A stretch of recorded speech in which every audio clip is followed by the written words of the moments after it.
On this episode of the Star Wars Time Show, Nick puts Matt to work by having him interview the talented and creative at Workmoreorless, aka Jason Young, by himself while he's out saving the galaxy from Rey Palpatine.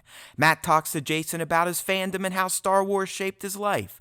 They also discuss Jason's favorite film, trilogy, and moments before diving into how Star Wars has influenced his career as a designer. Finally, they go over his toy photography resume while discussing tips, his first ever toy shot, and a few of his personal favorite pieces. He then breaks down 3 shots from the community that really stood out to him creatively. Cue that music.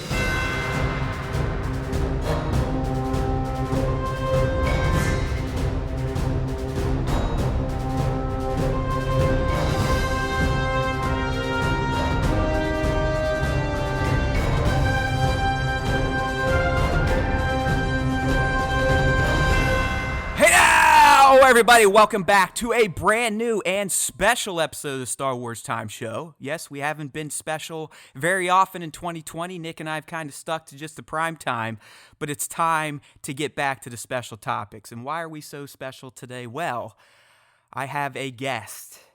A super special guest, in fact, someone that I've kind of looked up to in the toy photography community since I started way back in 2016. He's someone you are all probably familiar with. He is quite the ambassador in the community, and I am talking about the one, the only, Workmoreorless, Mr. Jason Young. How's it going, buddy? It's going great. How are you, Matt? Awesome, man. It's great to have you on the show. I mean, I know you and I have kind of been IG friends for the past couple years. Yeah. Through the community, which honestly is why I love the community so much. People like you, Zay, Nose Rain, you can just get in there, us amateurs, and talk to you pros and give us great tips. So I've really enjoyed watching what you do on Instagram as well as your professional graphical design pursuits. So I've been wanting to get you on the show. We've been wanting to do more interviews in general. We've only done Sir Dork and then Mr. Dominic Pace, who was in The Mandalorian. But we're committed to do a lot more of that in 2020, and you are our first victim. Oh, I'm ready, man. That's kind of a hard couple guys to follow, actually. Yeah, hey, we'll have some fun. Trust me. I'm excited. Yeah, like I you said, always enjoy getting a message from you in the DMs because you're just a generally nice guy, at least on social media. Who knows? You could be a dick in real life, but that's why I have a feeling you are a That's why we guy. should never meet. That's why we should never meet in person. Exactly. Yeah. I've only met two actually, and it's Trevor, 1/6 shooter, and then Pop Senpai. I think his name's Lorenzo. Nice. I just met them at this last Star Wars celebration. But yeah, you're right. We should all just stay away from each other. Yeah, that's Don't probably want to the get best, too many best thing to do for all of us. Yeah. toy photographers in one room at the same time. Although I have thought about one day it would be cool to somehow have some sort of massive toy photography expo. Yeah, that would be amazing. Like a Star Wars celebration, but for people like us. That would be absolutely amazing. And honestly, I think if everybody was able to, if it was easily accessible, I think we'd have a pretty good turnout at this point. I mean, it just, Oh, I do too. Growing and growing, it really has. And, I gave you some homework, Jason, and you sent me some of your first shots. And it does seem that 2016 was the year that this hobby took off for a lot of us in terms of even just on the platform. Because I started in 2016. I believe a bunch of other accounts that I like and follow started then too. Mm-hmm. So I don't know, maybe something was in the air. Yeah, it's so funny. I mean, a lot of the guys that I know, it seems like it is, like you said, it's kind of the stories kind of start off the same. Like they were influenced by a few guys and then they're like, hey, I've got toys. Hey, I've got a camera. Or I've got my phone. And start taking pictures and like, oh, this is really fun. And then I can 3 do years it later. Too. Yeah, 3-4 years later, we're like, oh, wow, this is like our main source of creative oh man, it's insane to see how far everyone has come. I mean, you, myself, people like Richie, Zay, Jason B. Michael is a recent one that comes to mind. I mean, if you look at some of his stuff early February last year to what he's doing now, it's like Jesus. Yeah. So a bunch of talented people out there, but I think that's the other thing that what's really great about the community is that I would say, generally speaking, everyone is open and willing to share like techniques, and people have questions. Like I think we're a really great community, pretty unique. And so the guys that are starting off now, like they've got this really great wealth of knowledge to start with. So it just seems like they just keep exploding out of the gates with great work, and they just keep building on it and kind of start adding their own voice and kind of their own tone to it. It's really cool. It's interesting, and also makes me like, okay, I got to start doing some new things. Oh, dude, trust me, the pressure's on. I mean, I brought up Jason because out of nowhere last year he started DMing me and asking me tips. I'm like, why the hell would you be asking me tips? Like we all, I think, kind of self-hate our work a bit. I go over the top with that. I mean, at times I question why I even do this shit. But I was flattered he was asking me. And just to see what he's turned into now with tips I've given him. Oh, yeah. I think he's working with Zay, other people, Richie. It's like, man, these people can learn, and they typically outdo their former masters, if you will. So that's what Yoda was preaching, right? There you go. That's right, TLJ. We're what they blasting go beyond. Trees. Well, speaking of Star Wars, man, I mean, we are going to talk toy photography, but I don't want to encroach on some other podcast bread and butter. I mean, after all, this is the Star Wars Time Show. So we want to learn more about Jason. There is, that's right. We'll learn more about Jason as a Star Wars fan. What type of fan is he? Is he leading the fandom menace? Does he love it all? We're going to find out. So just to start off, man, just some quick bio stuff. All right. If you don't mind revealing it, I don't know if everyone knows where you live, what fine. type of Star Wars generation you are. You're someone like me, were you born in the 80s and you're kind of the OT, or you more of a prequel guy? So where are you living these days? I currently, United States, Tulsa, Oklahoma, specifically Jinx, Oklahoma, basically a suburb of Tulsa. I've been here for quite a few years. So, this is what I call home. Was it work that got you down there, or? Well, I grew born there. So I grew up in Texas and then moved here, kind of around 8th grade. So I've been in Oklahoma for quite a while. Stayed in state to go to school, and then ended up just kind of coming back to Tulsa, and started my family. Got married. I've got 3 kiddos. So yeah, that's kind of where I currently am. Hey, that's right. You won a Star Wars Fan Award with the kids last year. Or was it 2 years ago now? Making the video. Yeah. So like the retro video, that was pretty sweet. Yeah. So winning that award made having kids all worth it. So there you go. That's the only reason to have kids is to get Star Wars recognition. Yeah, exactly. Yeah. So I mean, with that, what you're speaking to, if people aren't familiar with it, because that was like a couple of years ago. Yeah, they didn't do it in 2019. So I think it was 2018 was the last time they did it. Yeah, probably so it wouldn't step over the feet of Tross. But anyway, so yeah, did kind of like this fake retro Kinner TV like Star Wars commercial. It was classic. But at the time, that's when they revealed the kind of the newer, the 40th anniversary figures, like the Han, the updated Leia, and some of those figures. So I used the modern 6-inch Black Series, and then kind of made this tongue-in-cheek like Kinner retro commercial. And my boys at the time, I recorded their voices and had put those into the track. And then at the very end, like, new from Kinner. I did a little voiceover. It was fantastic. So. If I remember, I'll try to link to it in the postcast shell for this episode. Yeah. I may try to do some new things with the podcast itself. We'll see. But nice. I think I might be able to start weaving in images and or video within the podcast audio itself. Oh, that'd be awesome. I got to do a little thinking on that. If anything, we always got the YouTube version for those of you that like pictures. That's true. Age, you don't have to give me your exact age, but would you say you were born during original trilogy era, prequels, and obviously not the sequels? I'll just tell you. I was born in 1981. So there you go. All right. So you're like me here.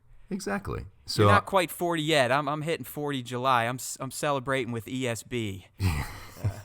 Me and ESB turning 40 this year. Let me tell you, it feels great. That's good. Yeah. So right between Empire and Return was when I was brought into this world. So obviously, for someone of our age and our wisdom and stature, the original trilogy is what we grew up on, and Yeah. that's always going to have a certain. It's hard, when you tie in kind of this nostalgia versus strictly just looking at cinema for itself, like the movies, what they are. So I would say that's prequels are okay. They're not my favorite. I kind of feel the same way as you do. I may be, I may be You're a much little more bit diplomatic. exactly. I might Not be a as little unhinged as I get. yeah, but I love hearing anytime you start talking about prequel I'm stuff. getting better. You got to give it. I'm getting You are. better because I did start to realize I was essentially sounding like the people we were making fun of on all the TLJ hate. Yeah. It's like, okay, dude, it's just you hate it. It's fine. There's no reason to tell people they're fucking stupid if they like it. So. Yeah. So I mean, But you're still stupid if you like them. Sorry. I can't let it go. At least not Revenge of the Sith. That one really rubs me the wrong way. But we're not here to talk about my issues. That's true. Well, yeah. Either way, there are problems with all the films. We'll just put it that way. Anakin was fucked. So I mean, It's like I have like PTSD over it, man. Yeah. His turn was so undersold. It was not earned. yeah, But whatever. I agree. But you have to really, if you're going to look at everything critically like that, you have to recognize and admit that all the films, every single one of them, they have some issues. So Oh whether damn, Skippy! I mean, know- let's be real. If you really look at the OT with a critical eye, they're pretty sloppily made movies. The first one in Yeah. particular, because he was working off his own budget man. essentially. Everyone there's like, who the fuck knows what this shit is, if it's even gonna work? And here we are, 40 plus years later, and he made about $4 billion off of his ideas. But Yeah, I mean, that's the crazy. old movies definitely have issues. Yeah. So I personally, as like a Star Wars fan, I just try to approach things a little bit more open-minded, knowing there's going to be stuff that bothers me or I think could have been done better, but just kind of take it for what it is. I mean, I just love that we're, because that kind of dark, the dark age when we didn't have any Star Wars content.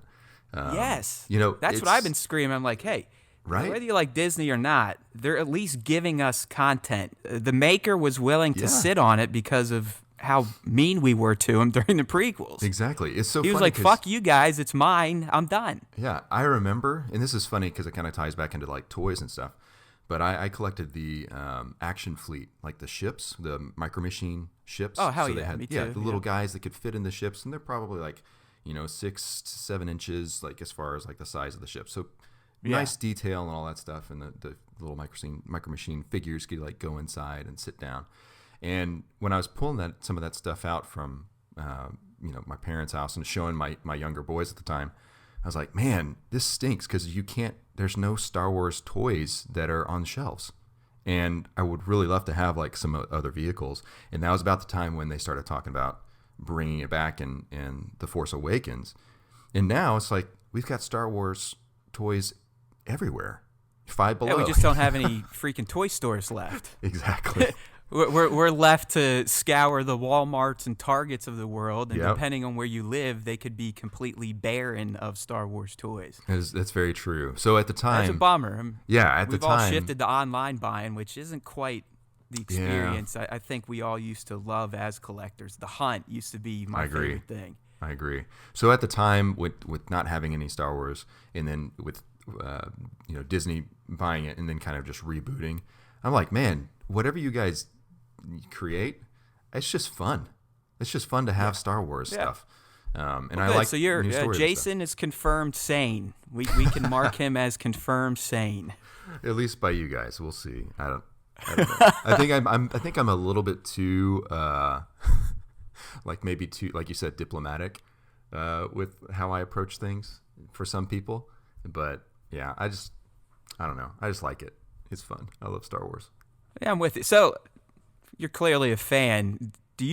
How far back does the fandom go? I mean, for me, it's all I've ever known. I mean, yeah, I'm a normal person. I can function in society, but I've been diehard Star Wars since my first memories. Yeah, absolutely. It's Same probably here. from my father, stuff like that, bonding, whatever the hell you want to call it. But Yeah. So how about you? I mean, is this something that's just always been a part of you, this Star Wars stuff? Yeah, absolutely. I mean, I remember I think Return of the Jedi, like that was the first film that I just remember. Like when I think back of the different instances, like my dad would I mean, I think everybody's dad at that point when we had VHS decks and stuff would record movies and stuff of like HBO or when movies are on TV. Hell yeah! So I remember just having those VHS tapes that my dad would record, and I just remember Return of the Jedi being kind of the first, in a sense, like my first memory with Star Wars. I think the whole, Luke with the green saber, the sail barge, like all that stuff was just so much fun. And yeah, from as long as I can remember, I've enjoyed Star Wars. And like my brother and I, he's 6 years younger. He and I would, build, in a sense, kind of like cosplay, like Halloween costumes and scratch build, like helmets and things like that. Forefathers of another movement right here. Yeah, dude. He's the king of Digirama, and now he started cosplaying. I can't claim that, unfortunately. But yeah, I mean, it's always been something we've loved, and it's kind of been up and down. I've loved a bunch of different IPs too, but Star Wars is the one that just always comes back, and it always sticks. Yeah, I'm a Jedi fan myself. I mean, yeah. Obviously the age thing I think plays in, and true. And I know for a fact that my dad took me to see it in a theater when I was 3. I mean, obviously, I get like, as humans we don't remember much at those right. ages as we get older, but you will get like a memory flash here or there. Yeah, I'm sure that's not the scientific term.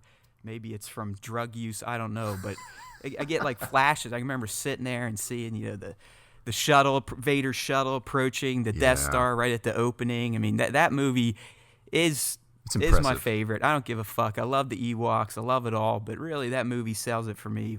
And I've talked about this on the primetime. Yeah. The confrontation between father and son at the end, that is the best Star Wars out there. Yeah, that's nothing better when Luke catches himself going a little too far and realizing that, you know what, fuck this shit. I don't need the dark side. I beat it. I am a Jedi. Eat my dick, Emperor. Loved it. That's perfect. You summed it all up. That's basically what he said, right? I mean, I think so.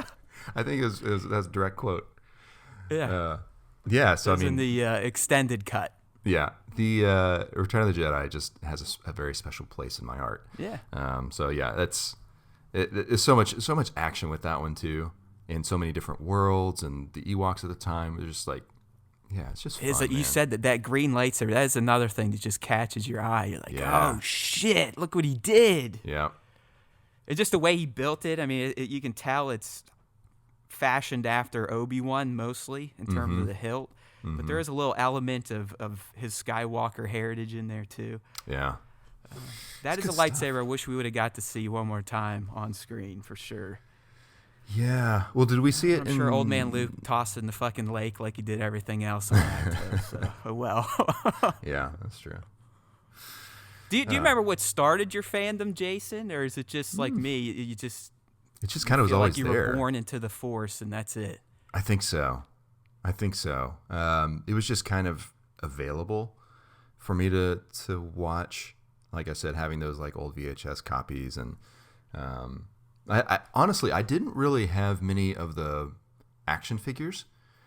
I remember my neighbors having a so ton your of them. dad was not a collector then, because I have this obsession with collecting plastic shit because of my own father, and now my entire basement, crawl spaces, everything are taken up by his old collection, my collection, and who knows, I'm sure I'll spread the disease to my own daughter to where we're going to have to buy another fucking house just to keep all the Star Wars shit in. But yeah, I know what you mean. My dad, I mean, he's a collector of other things, but not of like strictly Star Wars toys. But mostly like, He loves like buses and like transportation vehicles. So I mean, as far as like collecting, yes. So he loves like all that stuff and had like a bunch of little models. And so as an artist, kind of at the time, even when I was young, before I picked up this as a career, just kind of having that creative mindset, seeing all those models and seeing something that's supposed to be gigantic, shrunk down to something you put on your desk, like that's pretty fascinating to me. So I mean, in a sense, I would say yes, as far as the collecting side, but more for not for like Star Wars. But I would go to my friends' houses, and they would have like pretty much every one, and they would have older brothers who had been collecting since before. There you go. Yeah, so you're getting some of the good old Kenner shit, the good 3 3/4 inch. Yeah, 4 points of articulation. Yep. And what's crazy with that stuff is that you were able to use your imagination to look beyond, like there's only 5 points of articulation, but it was really about building this world in your mind, and just playing and throwing jamming them all into their little cockpits and running around like pew pew pew pew pew. Exactly. And having making the view. Having the large vehicles like the AT-AT or AT-AT, however you want to say it. I still do all this, by the way. I mean, let's be real. It's not like I ever quit doing the pew-pews and the views. I mean, yeah, you're not alone, man. You're not alone. Yeah, now it's just I'm doing it, and it looks like I'm trying to be artistic, but I'm still sitting there in my head like, yeah, Obi-Wan would be doing this, and then he falls over, and that's when I'm like, you motherfucker, stand back up, and we know how that goes. So, oh yeah, you're definitely a smarter man for doing most of your photography indoors. I can tell you that. Makes it easier, man. It really does. Sure as hell does, dude. In some respects, I should say, it makes it easier. But. Oh man, I saw Jesse, everything Kylo. I mean, he built that beautiful, Mos Eisley like diorama, and the motherfucker already snapped in half. And I bet it was because he was outside in wind or something. Yeah, that shit's heartbreaking. Yeah, he told me everything was good though. He's like, it adds character, so he's able to fix it. I'm like, I love Jesse, man. He's a fantastic guy. Yeah, he really is. I think I know one of these answers, but kind of back to the Star Wars thing. What is your favorite film? Is it Jedi, or did some of these newer ones like Rogue One unseat that? Yeah. Again, each one of them kind of has their own little special place. But honestly, man, Rogue One is probably it is. I've said this before, and I stand by it. Rogue One's my favorite Star Wars movie. There you go. So that's. And I don't know. There's just something about it. It captures everything I love, the nostalgia from the original trilogy. But I really am impressed that they were able to do it without having Jedi in the movie. And I know that's a big part of the story, but the human spirit and not having these crazy force powers that you can rely on, but just a bunch of guys and people who believe in this cause coming together and making it happen. Like, that's what I think is great. Awesome. Not to mention the baddest ass Vader scene ever featured on screen. Right? Oh my gosh. Yeah, absolutely. They could just play that on loop, and I'd go back and pay for a theater ticket to watch that. That's so good. That's all you need. Yeah, I was gonna say to go to Disney and be like, hey Bob, let's go. Cut me a fucking check. Let me make a Vader standalone. At least. Yeah. One movie. We need one Vader movie, please. Yeah, that'd be pretty awesome, man. Or even a series on Disney Plus. I don't want to get greedy, Jason. I mean, these days Bob can't seem to figure out this juggernaut, which can literally print money if you do it right, but they don't know what's going on anymore. I don't even know what's going to happen in 22 in terms of movies. It looks like TV's the way to go. But follow up to your Rogue One, I'm assuming you're pretty excited about the Cassian series then, because I would assume it would kind of be the same tone, focus on the human struggle, the heroes, that type of stuff, and not the wizards. Yeah, I love that. I think the other thing about Rogue One is that it just expanded the universe or expanded the worlds. You know what I mean? So something you're familiar with, but seeing more. You're walking into this town, but you're walking around the corner, away from the cantina, and you're seeing what else is there in like these alleyways and stuff. That's kind of the feel I get with it. Oh hell yeah! The rebels kill people. You see right when it starts, Cassian assassinates a dude just because he doesn't want him to get caught by the Empire. So yeah, like all these decisions that you have to make, and you're weighing like the best of the worst decision. The best of bad decisions, right? But man, I really would love to see. Yes, Cassian's going to be awesome. I think, especially if everything goes as they're planning, with same actors and stuff. But I really would love to see Gareth Edwards have another crack at something. He got fucked, dude. I know. He got jerked around. Then that Tony Gilroy dickhead, like the shit he said. I mean, that guy, and I think Tony's the one doing Cassian Andor, believe it or not. Oh, really? But he came in. He's like, yeah, I fucking hate Star Wars, but I fixed this shit. I'm awesome. I'm Tony. I mean, that's more or less his interview. Ugh. He's like, I was the one who came up with the Vader idea and this and that and this, and Gareth's an idiot. But I'm with you. I like Gareth. I mean, his movies haven't been perfect, but the dude's got a vision. Yeah, he's got and the I like tone. the way he tells stories. Man, yeah. He did a great job. So I love Rogue One. I think the Star Wars stories are actually fun. Right? I think Solo was a fun movie. Huge Solo fan. That's another one Bob screwed for us because released it too early out of fear of screwing over Mary Poppins. Yeah. It was too soon after the wound of TLJ for certain people. I don't know. Just unfortunate. Who knows? But, it's all, Now you get me depressed. I you know thought what? Today was going to be happy and but positive. they're still there, and we can stream them whenever we want. So There you go. I love them. Those are the ones I will go to and pop in, or push play on. I guess when I say pop in, it makes me sound like I was born in 1981. But yeah, taking it back to the 80s. Yeah, dude. I'm also glad we have Disney Plus just for streaming, and a lot of them are like 4K. So I'm good, man. Dude, speaking of how impressive are the 4K upgrades on the originals and even the prequels?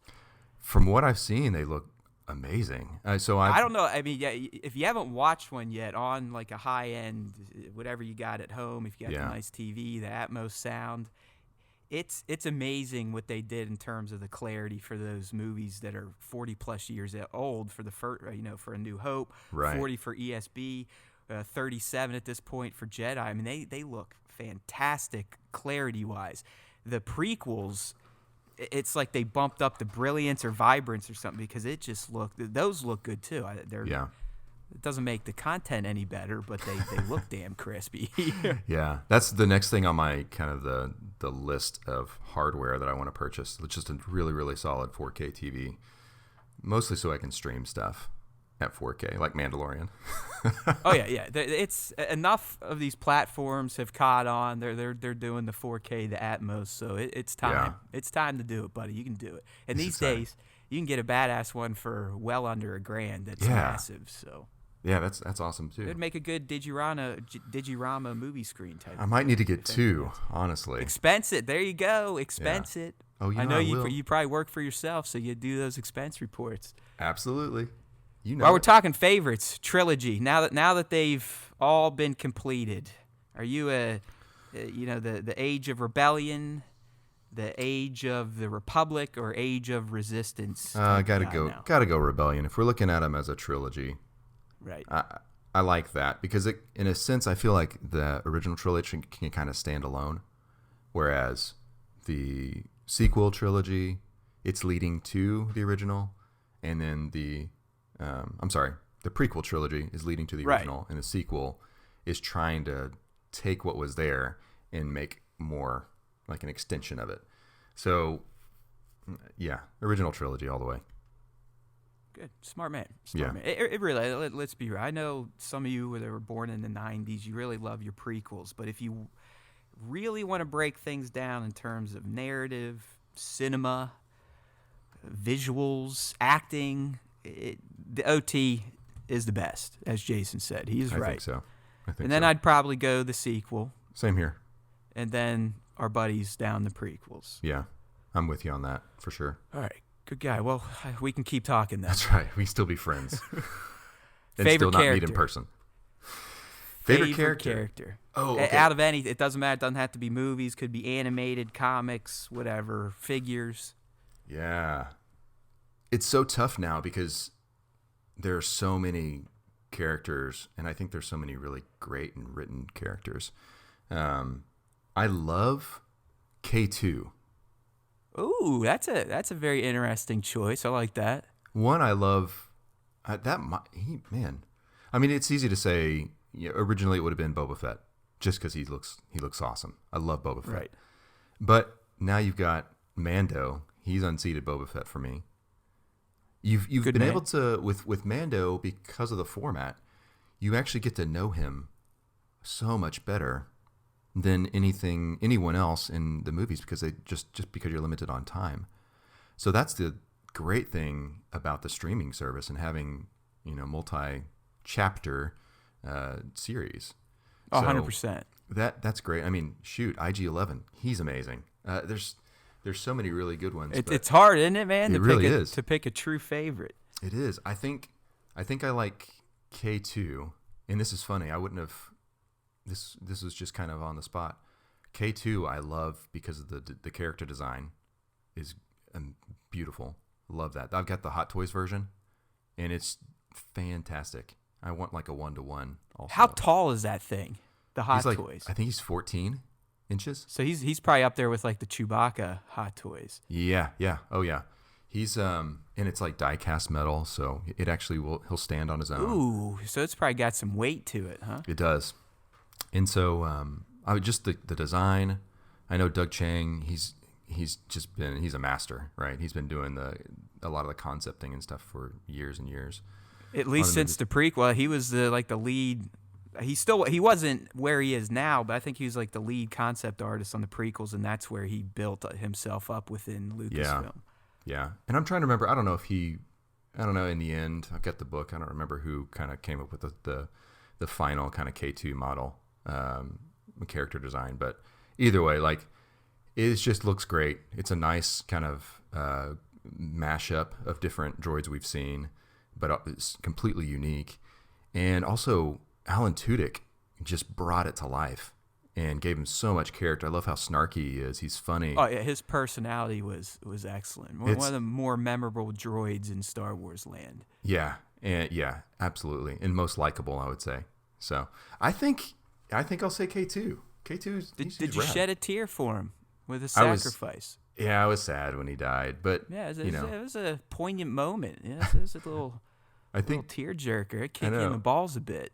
I think going into Rogue One, though, you kind of are like, okay, this is like the Titanic. Everybody's got to die, or they got to go hide out or something. You knew it was coming, but it was kind of a genuine moment because of the rocky relationship he and Jyn had throughout. Mm-hmm. But then at the end, I mean, he sacrifices himself for her mission and obviously his buddy. But and he did it like a boss. I mean, literally, he's taking him out and to his last circuit, just blasting stormtroopers, and he gets capped in the head and see ya. Yeah. But hey, he's coming back. We get to see him again in Cassian. Yes, that's another reason why I'm excited about the Cassian series. So.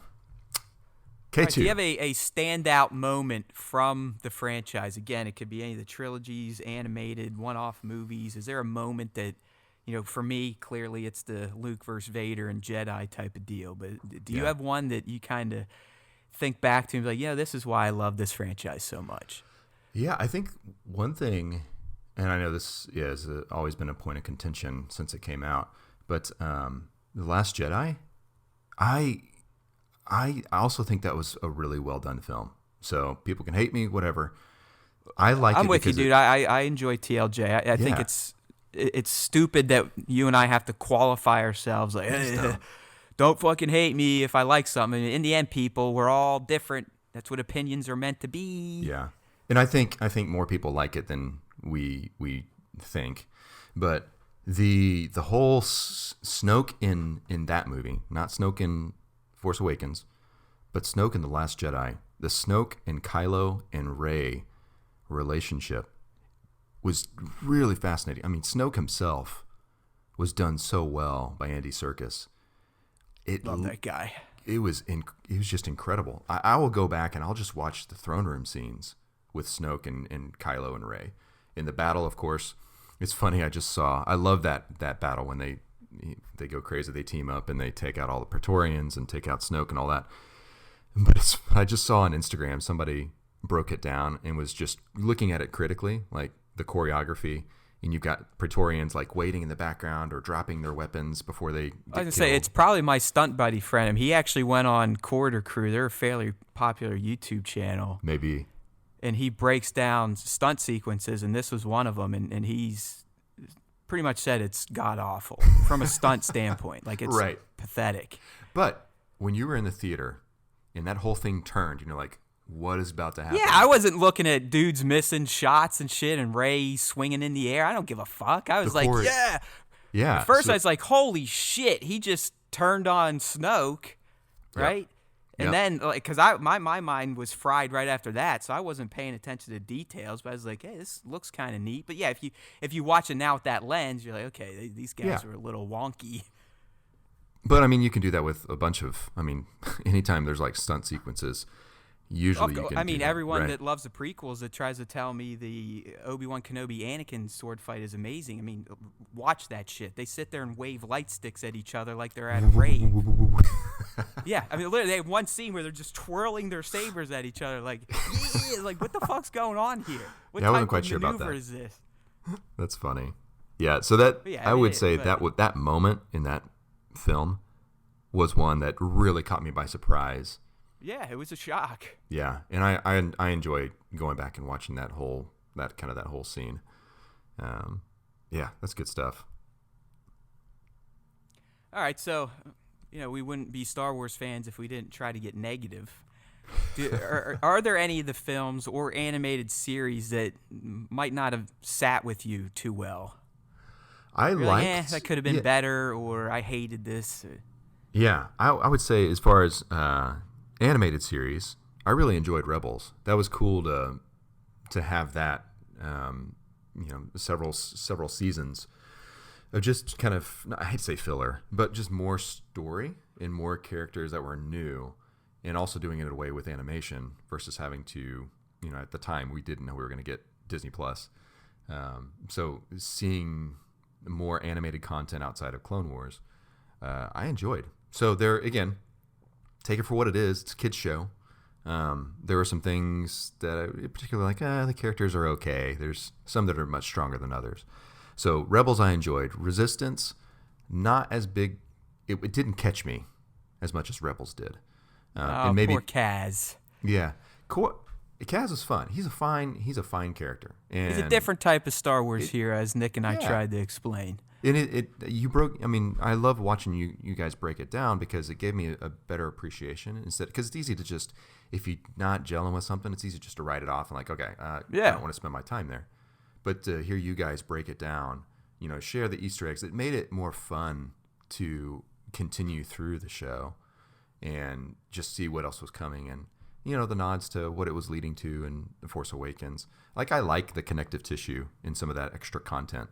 So Resistance was okay, but some of the dialogue just felt a little. This is okay. It wasn't my favorite. Trust me. There was episodes where my eyes were rolling. Like, what? Yeah. We're But again, going to like hang out with birds to dig a hole.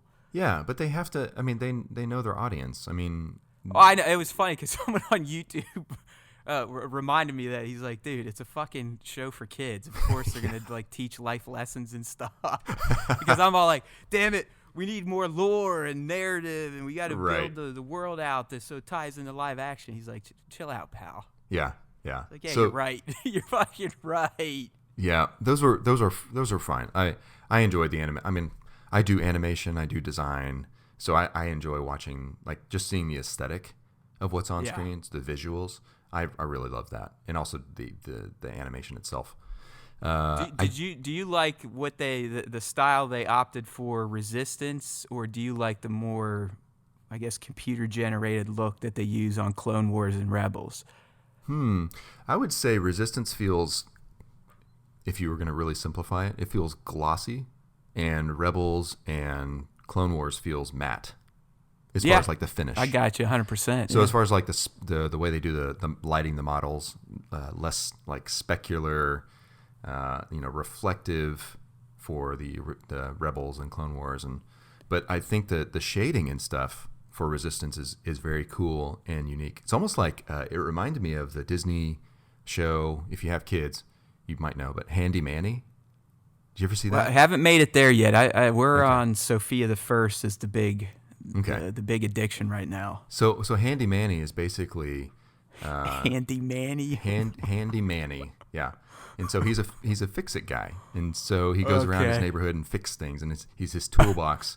All of his tools like can talk, and they've got it's a fun show, but kind of I'm over explaining this, but the shading style. And this No, I was love done, it. I'm gonna go look up Handy Mandy after this. It was done a while, like years ago, maybe even 10 years ago, but the style was very reminiscent.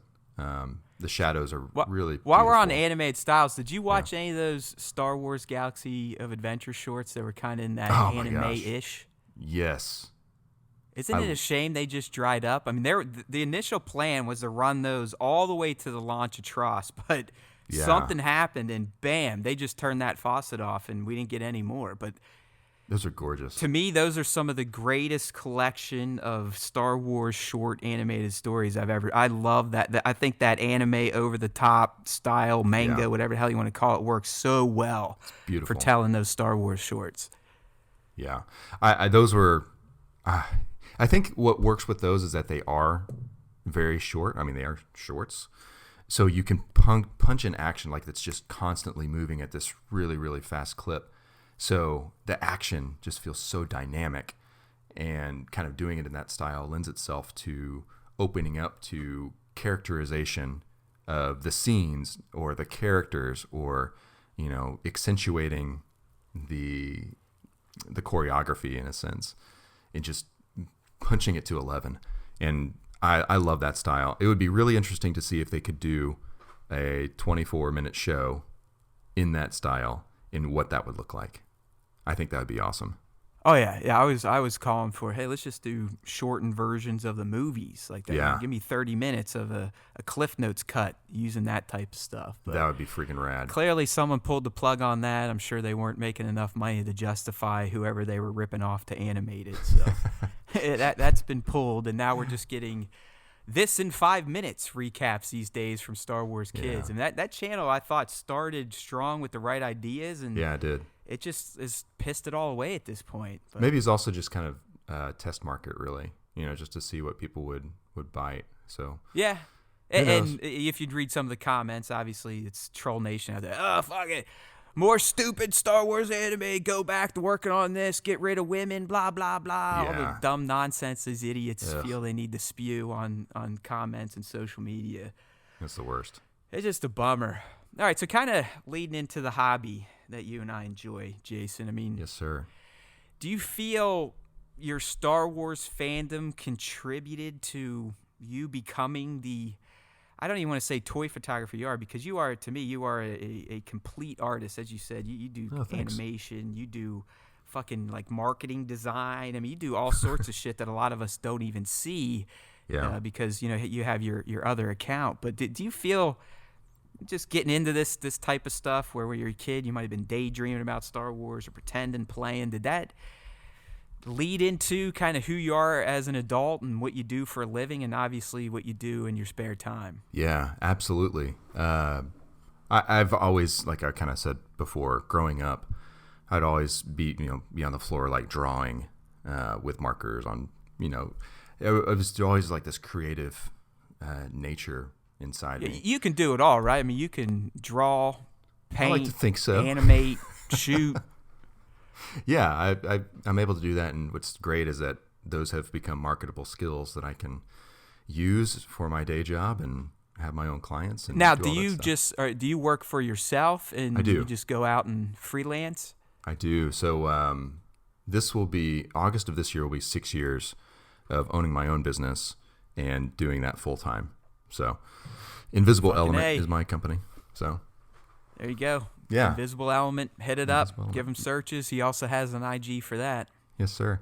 But yeah, going back to I've always been creative, and even with so my brother and I, even though we were 6 years apart, I would say Star Wars was something that we both kind of latched onto and enjoyed playing with the Power of the Force toys together. We actually, during the summers, so my parents were both at work, and during the summers we would get together with some of our friends that are the same age, and we actually, for I would say 1 or 2 good summers, we would make our own little short films, like stop motion films, with our little camcorder and all these figures that we It's amassed. been in your blood. It's in your DNA to create, dude. It really is. Yeah. I unfortunately did not realize that I like being artistic until I was probably about 30. Yeah. And I just started with writing, blogging, reviewing websites, and then got into the toy stuff probably around when you did. But Yeah. I'm always envious of those of you that had that artistic call early on, because it really is a great way to express yourself, what you like, maybe just kind of lose yourself in the hobby for a Yeah. bit. So now, if you're going to tell me you can also play instruments and program, I'm just going to go home and never try to do anything again. Well, I can play guitar, but Jesus. I You can't. I you can't were program. gifted one of the most artistic brains ever then, my friend. I just like a lot of different things. You were I mean, wired. honestly. I'm a professor in my real life. That's how I Yeah. actually pay the bills, not with this dumb shit podcast. But I always tell my students, I'm like, listen, I'm not a programmer, even though I'm in computer science, because Right. programming to me is something you are born with, just like the ability Mm-hmm. to draw lifelike looking stuff, Yeah. or paint, or play music like it's just an extension of your appendages. Mm-hmm. So you've really hit the lottery on that, my friend. Good for you. Obviously, you've put your time. I'm not discounting all that man hours you've invested in all this stuff. Sure. But I think you'd agree that you were naturally inclined for a lot of this. Yeah, and I mean, part of that came from, my parents they were musicians, and my grandparents artists, Okay, there it musicians. is. So it is all Yeah, DNA. So Very nice. I feel very blessed, and like I said, that I'm able to do this the art side, the creative side, creative services. Like, I'm able to do that, and that's my job. I can't complain about anything. It's amazing. Fantastic. Yeah. I like where I'm at too in my life. I started in corporate America, which was just a nightmare. Yeah. I've been doing the professor thing for almost 10 years now, and the way that schedule runs, it's similar to what you have. I mean, yes, Mm-hmm. I'm committed to office hours, and if I teach in class, Sure. I have to show up with clothes on, but I pretty much set my own schedule. We get 9+ weeks off. It's awesome. I can work at night. I can work in the morning. I can piss around during the day. Yep. And it does it when you have that type of structure, that type of job. I think it allows you. It promotes Mm-hmm. being more creative, paying a little Absolutely. more attention to your hobbies, making yourself a little more healthy up in the head by just being happy doing stuff you want to do. Yeah, I think it's also important even if you are working like a 9 to 5, it is important to set that set that time aside so you can really just focus on doing the things that you're passionate about. I think being able to, like you were talking about, being able to have the ability to move time around during the day and work on client work. All right, we're recording in the morning on Friday, and most people are at work. Yeah, You're I'm able to stealing shift our- Jason's time right now. He could be making fat cash, but he's talking to my dumbass. So thanks again. That's true. That's true. Always, man. No, but to be able to like move the time around, I think for the creative mind, if I'm just sitting at a desk trying to produce, then it just becomes so much more difficult. And also, when I get home, or let's say when I was working my 9 to 5, I came home, I was tired, and I kind of expended all my creative energy. And so wanting to do something for myself, you had to keep pushing forward. And sometimes it was extra client work, or like my own personal freelance client work I had to do at night. Or if it, kind of started into shooting or whatever it might have been, like, it's just much more difficult. So I feel like I've got more time now that I can own for myself during the day. But also, when I sit down to work on my client work, I can be very disciplined and knock things out, more efficiently. So Yeah. it's been a blessing, man. You youngins out there, listen to us old guys. We've been through it. Trust me. It's true. That adage that you hear from your parents and grandparents about if you're, not happy doing what you're doing at work, it's gonna affect the rest of your life and Yeah, it does. potentially ruin it. It does. It does. Yeah. I mean, that's why when I was talking to Jason here about when I realized I could be creative, it was when I resigned my position from corporate America at 29, 30 years old. And that's when I was like, holy shit, there is more to life than just trying to get the next promo or the next variable in your Yeah. salary. And that's why I kind of slowed down and got back to like, what do I like to do? What makes me happy?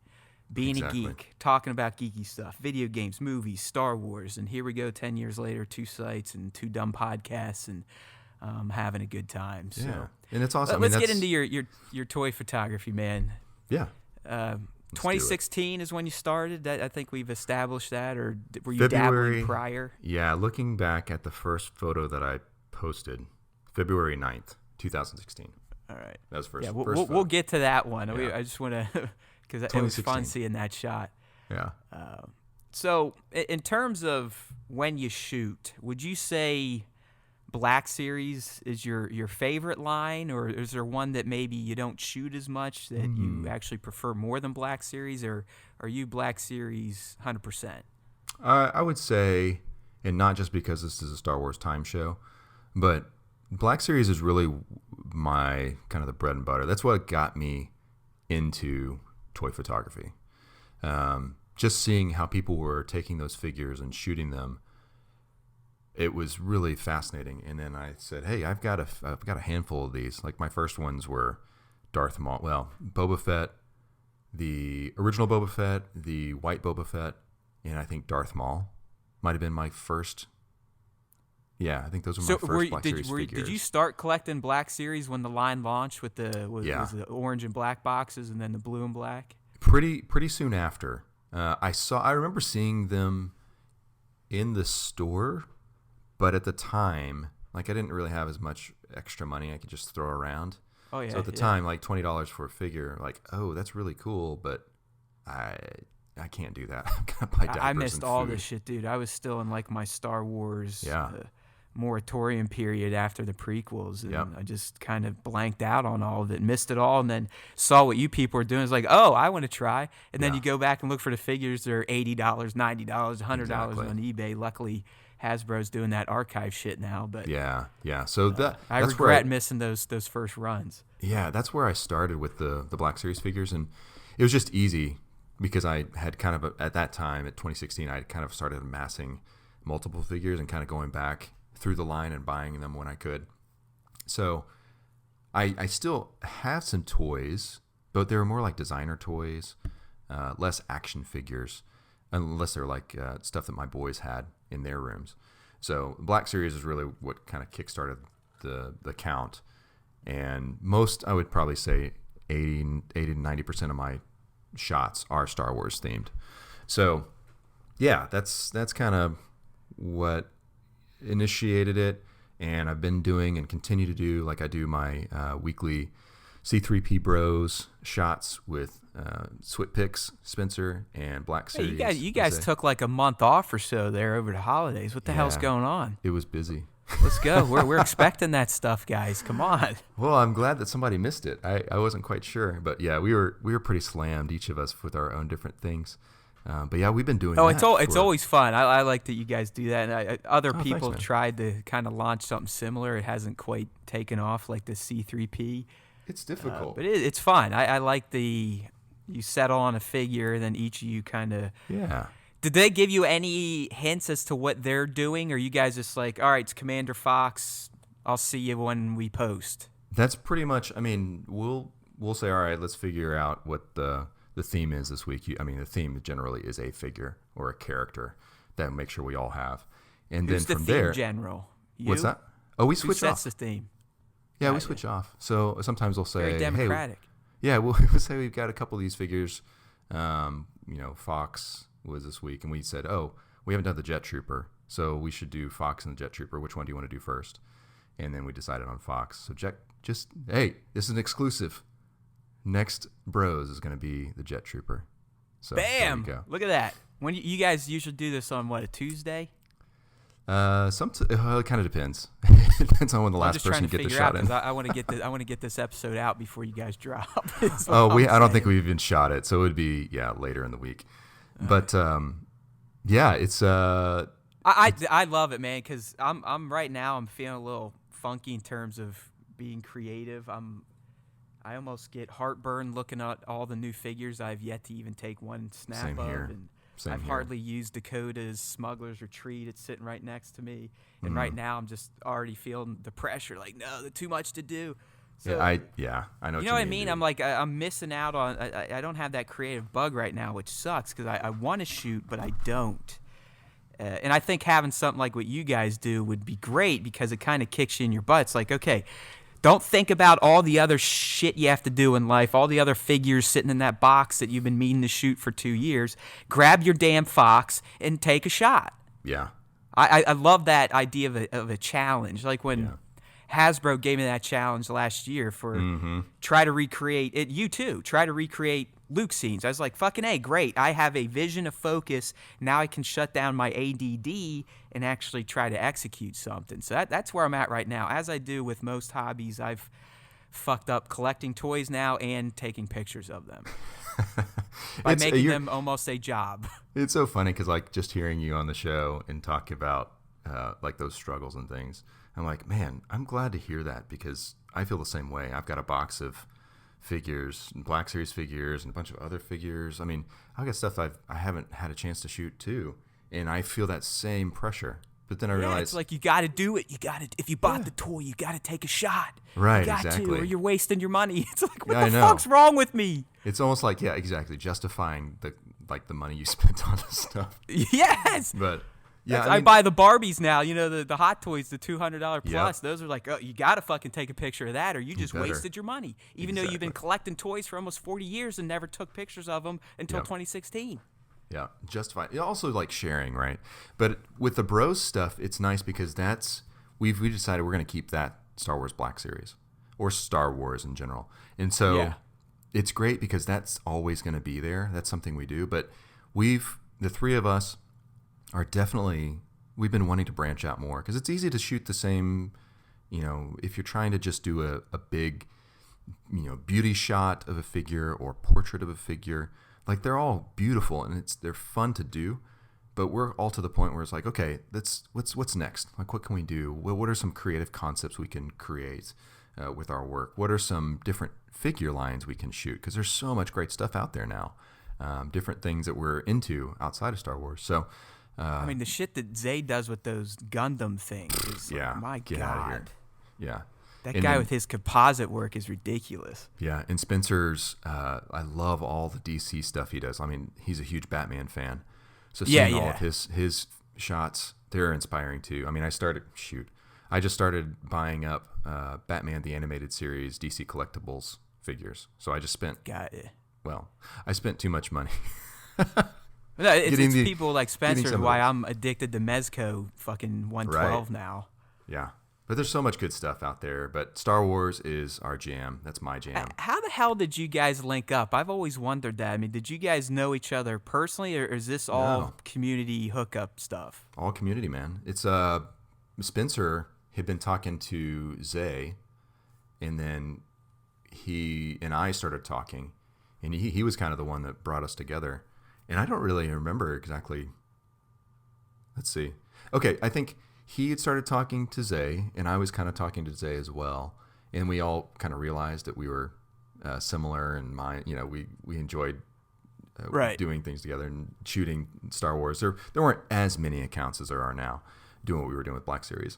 So, but he basically got us all linked up, and we've been friends ever since. I mean, and we're really, really close. We talk pretty much every day.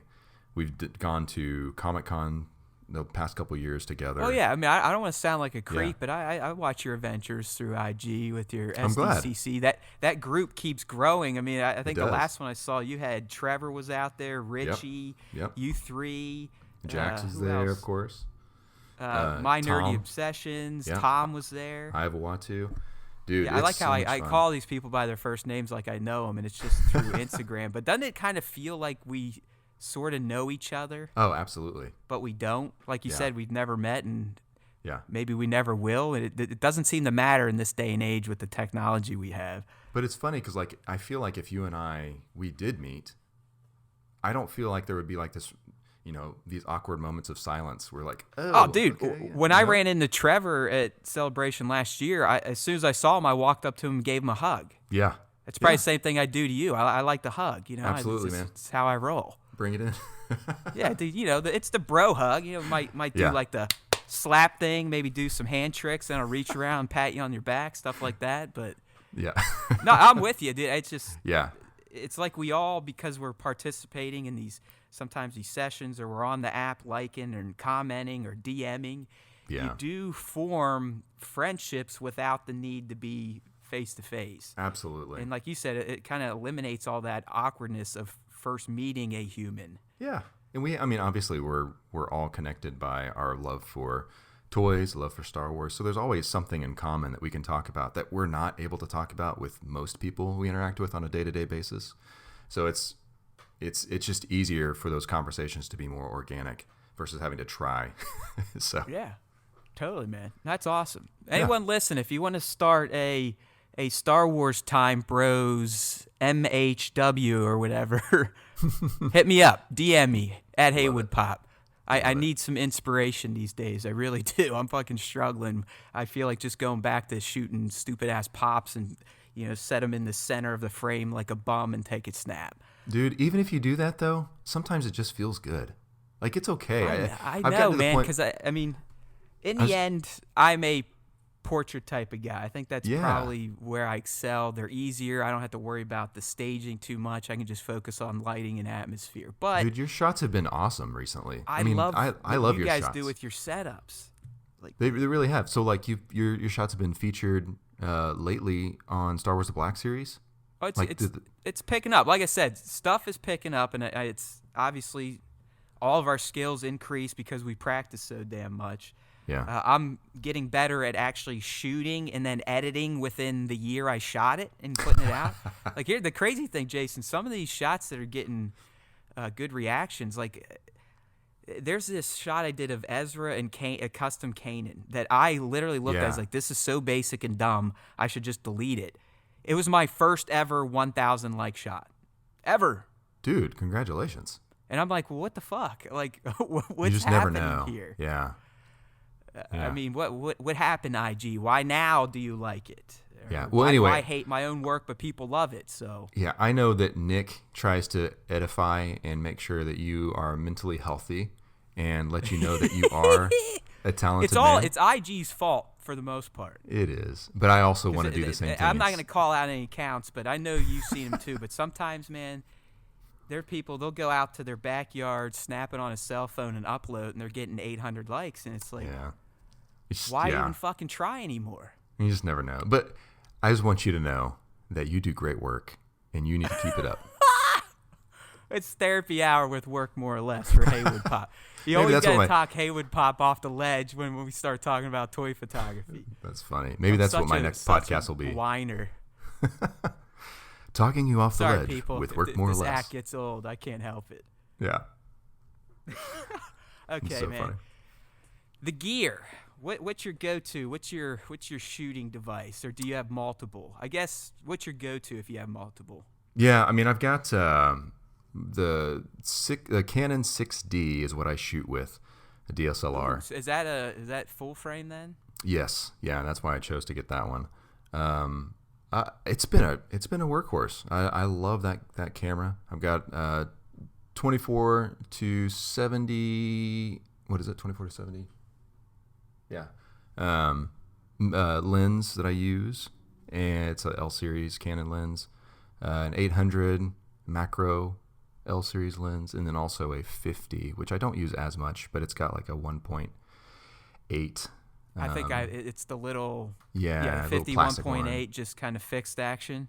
Yeah, I have that one too. I'm a Canon guy myself. Yeah, it's a great lens. So, but it's that 100mm macro. Dude, that's the one right there. It's beautiful. I love that lens. I haven't taken it off since I got it a year ago, and I know I probably should, because sometimes I'm trying to shoot wider scenes, and you have to be 5 miles behind the subject. Exactly.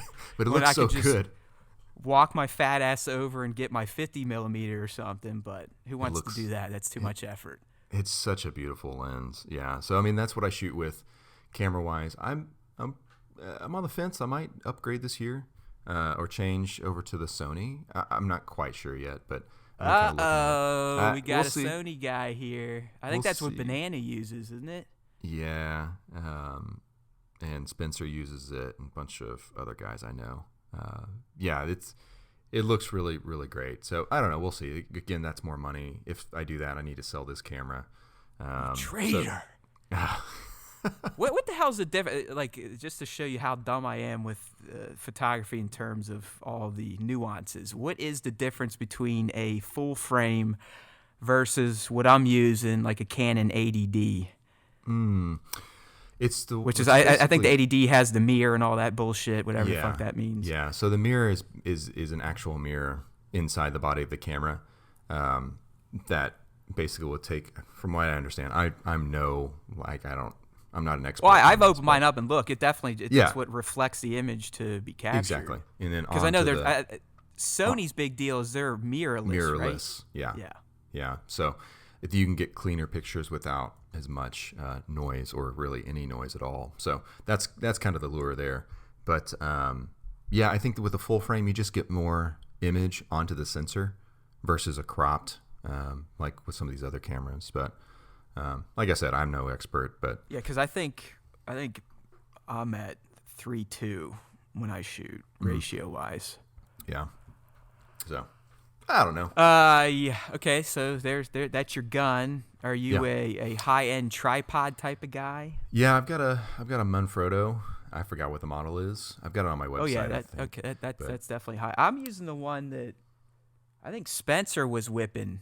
Mm-hmm. And Zay has it. It looks like the expensive Manfrotto 90 or whatever. Is the collapsible, like the small? Yeah, and I all along was like, who gives a shit about tripods? Fuck that. I'll just lay on the ground or use the free one, the free aluminum Polaroid one that came with the camera, right?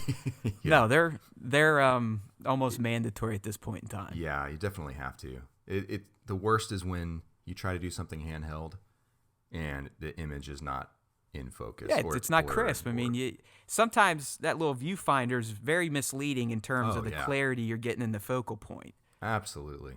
Yeah, so locking that off, especially if you're going to do any kind of compositing work, being able to take a shot and then remove the subject, take another shot. Oh, yeah. You have to be set in stone. Yeah. So a tripod. For lighting, I use, I bought this set of lights, I think off of Amazon, but it's GVM, Great Video Maker is the brand. And so just these LED panels. I bought those not too long ago. Been loving those. I've got a ring light that's also from them that I haven't really used too much for photography yet. And then, of course, the Philips Hue bulbs that I have been using since I started, pretty much. You haven't got caught up in all like the little cube lighting systems. Not really. I've got a Lume Cube, and there's nothing wrong with it. I've used it a couple times. It's nice to be able to put back in a scene and kind of you can hide it, which it works perfectly for that. But I always forget to like charge it, or I feel like I've charged it and then it's dead. I use Lume Cube. They're little assholes. I mean, they fucking overheat. Battery runs out.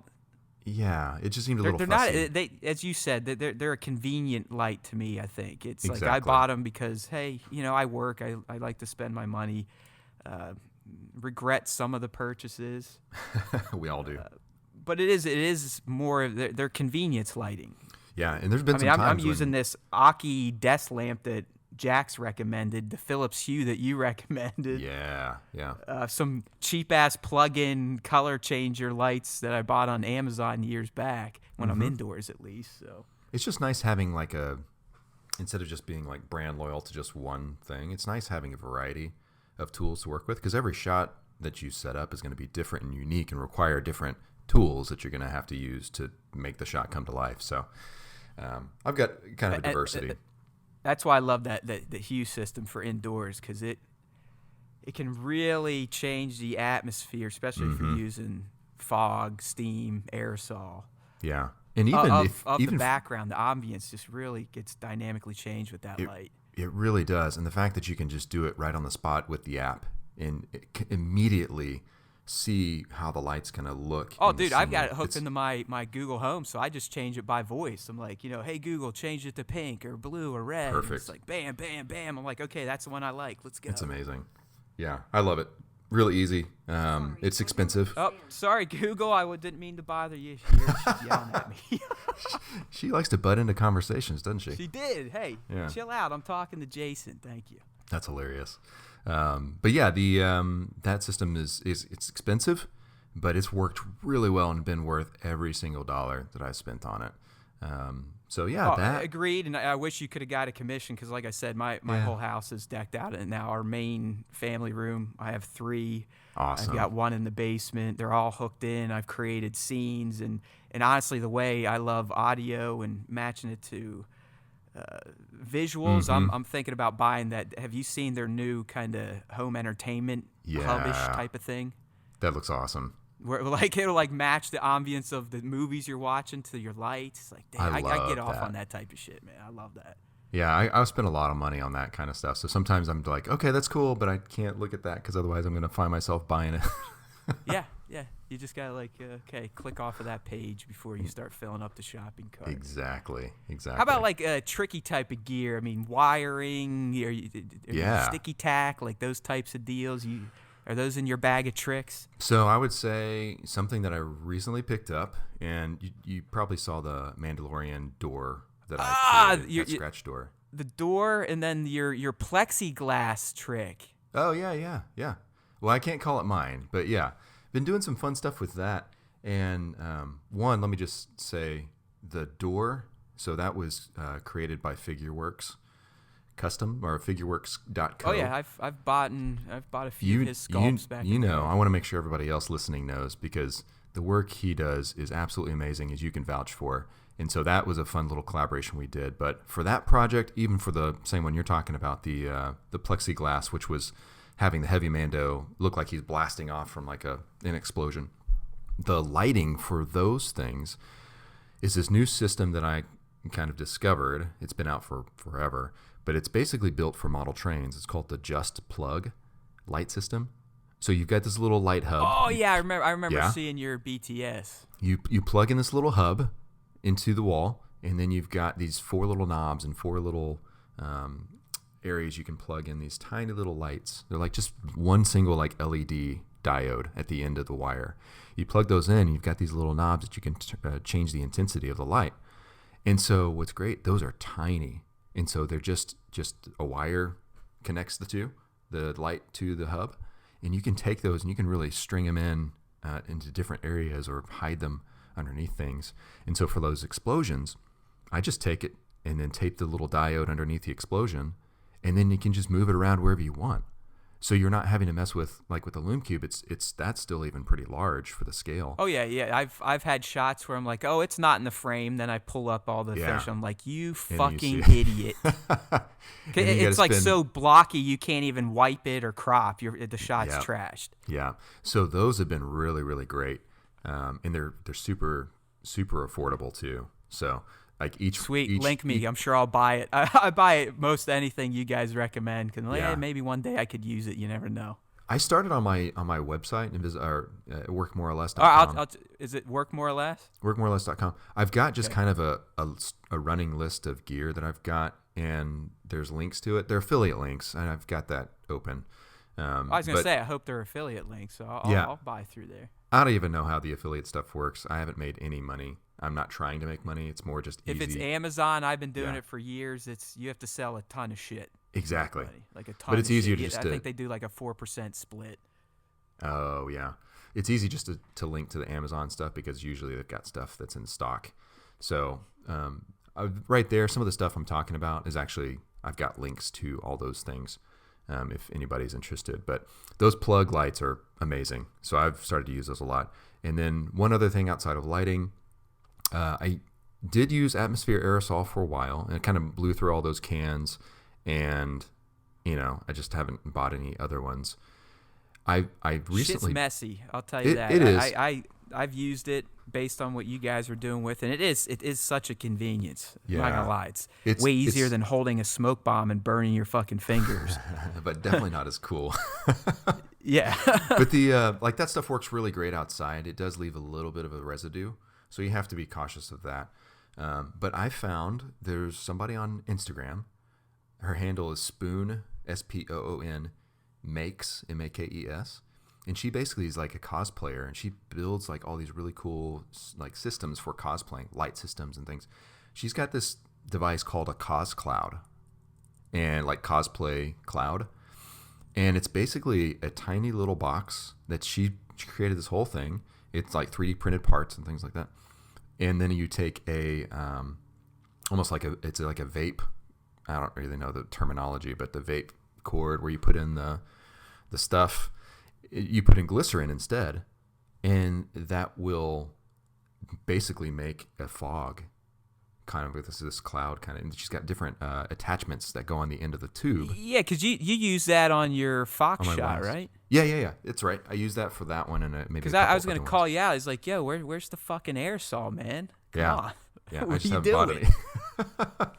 But this stuff is amazing. In the different nozzles, I'm seeing it right now. The cost clouds. you can get different types of, like you can get like a billowy, almost like a milky, like boiling kind of cloud to it, or you can get kind of the more atmosphere or the smoky stuff that's rising. It's really, really interesting and fascinating. And I was like, man, this is awesome. I want to support you. So I picked that up. Damn, and I've been this using it for a interview's few costing me money, dude. I've got plenty of other get things. this stuff for inside because I use some aerosol. I got the Toys Era comedian figure. Not the best sculpt, but it's a good looking Joker. Yeah. And I was inside, getting the hue going, getting some atmosphere. I'm spraying my aerosol, and when I'm done, it's like an oil slick on my desk now. Yeah. That shit does not wipe up easy. Like it just keeps spreading and spreading and spreading. Yeah. It's easier for doing that stuff outside for sure, for that reason. Yeah, and I used to use a hand, like a $20 hand steamer for this type of effect, but as you said, it looks like you can get some really chalky smoke with this thing. It's beautiful, dude. Oh yeah, bookmarking this, that's going into the buy. And again, I love being able to, people like that who are doing kind of their own thing and creating their own, what products, and I love supporting them. So all right, I got to ask, what did you get? The starter kit or all of it? The starter kit, and I got the tips, the accessories. Two nozzles, just one tube, but basically the starter kit. I think it was maybe at the end it was like $280 for everything, but dude, it is amazing, and it's portable. It's small. I've got there's a clicker that you, like a remote that you can turn it on. I'm on the page, man. I'm on it. I'll be buying it as soon as we hang up. Awesome. I love it. I'm not even going to process the podcast. I'm just going to fucking buy all the shit you told me to get and then not use it because I can't bring myself to do new toy shots. No, but it's great is like even acquiring new tools like this, it's also inspiring because you can see what it does and you're like, oh, wow, I just want to play with this and take some photos and see what happens. So, yeah. I was going to take this to my buddies that actually vape and just have them hook up three vape pens and see what happens. You could try it and use glycerin. I think she outlines it there on her site, but glycerin inside the pen. And I don't know how it will work or not, but that's what you're supposed to use, and it vaporizes it. So yeah, well, that's awesome. So I was going to ask you if you have any tips. I think we'll just leave it at that. That's pretty. Yeah, it's pretty cool. Cost clouds on spoonmakes.com. Yeah. Spoonmakes.com. So I don't know if not many. I don't think anybody else is using it for toy photography, but it's working. I because I was thinking about doing a fog machine because honestly, the handheld steamer is a pain in the ass. Yeah. It gets wet, water everywhere, and sometimes the vapor's just not thick enough. And I know 1/6, he's a big fan of fog machines. Yep. But like you said, it's the portability of this little guy. Yeah. You'll love it, dude. Sweet. You'll love it. All right. Influences on your toy photography. Who did you, or who first caught your eye and you're like, I want to start doing this, and then who do you look to now? Yeah. I mean, I think that's also a really difficult question because there's such variety of talent and skill. What's great about like when I started, what's great about like accounts such as Star Wars: The Black Series is that you're able to get this funnel. Even with you guys, I mean, I love the stuff that you guys are finding and posting because some of that stuff I miss or I'm not following. So it's nice to have those kind of aggregator accounts that can open you up to new artists. Oh, totally, yeah. So I mean, yeah, there's so many people I'm honestly that influence my work and I'm influenced by. When I started, I would say Star Wars: The Black Series was the first account. I think a lot of people who are doing Star Wars action figure photography can probably say the same thing when they started around my time. Oh, I remember it was my mission in life to get featured there. And Yeah, when me it too. finally happened, I was like, okay, maybe I'm not a big asshole. Yeah, so I mean that was kind of the first IG account that kind of opened my eyes to it, and I was inspired by it. I mean, at the time, a lot of the big guys, Sergeant Bananas, Captain Chaos, so Captain many. Chaos, Oh, I remember him. he's awesome. He's an awesome guy. He's disappeared though, right? A little bit, yeah. But There's he's other in like now. Dark Side since '77. He was good. He's Foth disappeared models. a bit. Yeah. Yeah. Oh golly, so many great. For me it was I was doing smartphone pictures of Funko Pops. Mm-hmm. That was my foray into this thing. That's what got me going. Yeah. But I remember the first time I saw a banana shot, I was like, what the fuck am I doing? Like, what am I doing? Look at this man. Yeah. Johnny's awesome, and he's also just a really nice guy. He's fun to talk to. And now there's a bunch of accounts that are like at what I'd say his level these days in terms of the staging and the attention to detail they put into the dios, like the stuff that Nose Rain cooks up. It's like, fuck. Oh yeah. Where do you guys come up with these ideas? Yeah, I was gonna say even a lot of my really close friends are those. I mean, they inspire me.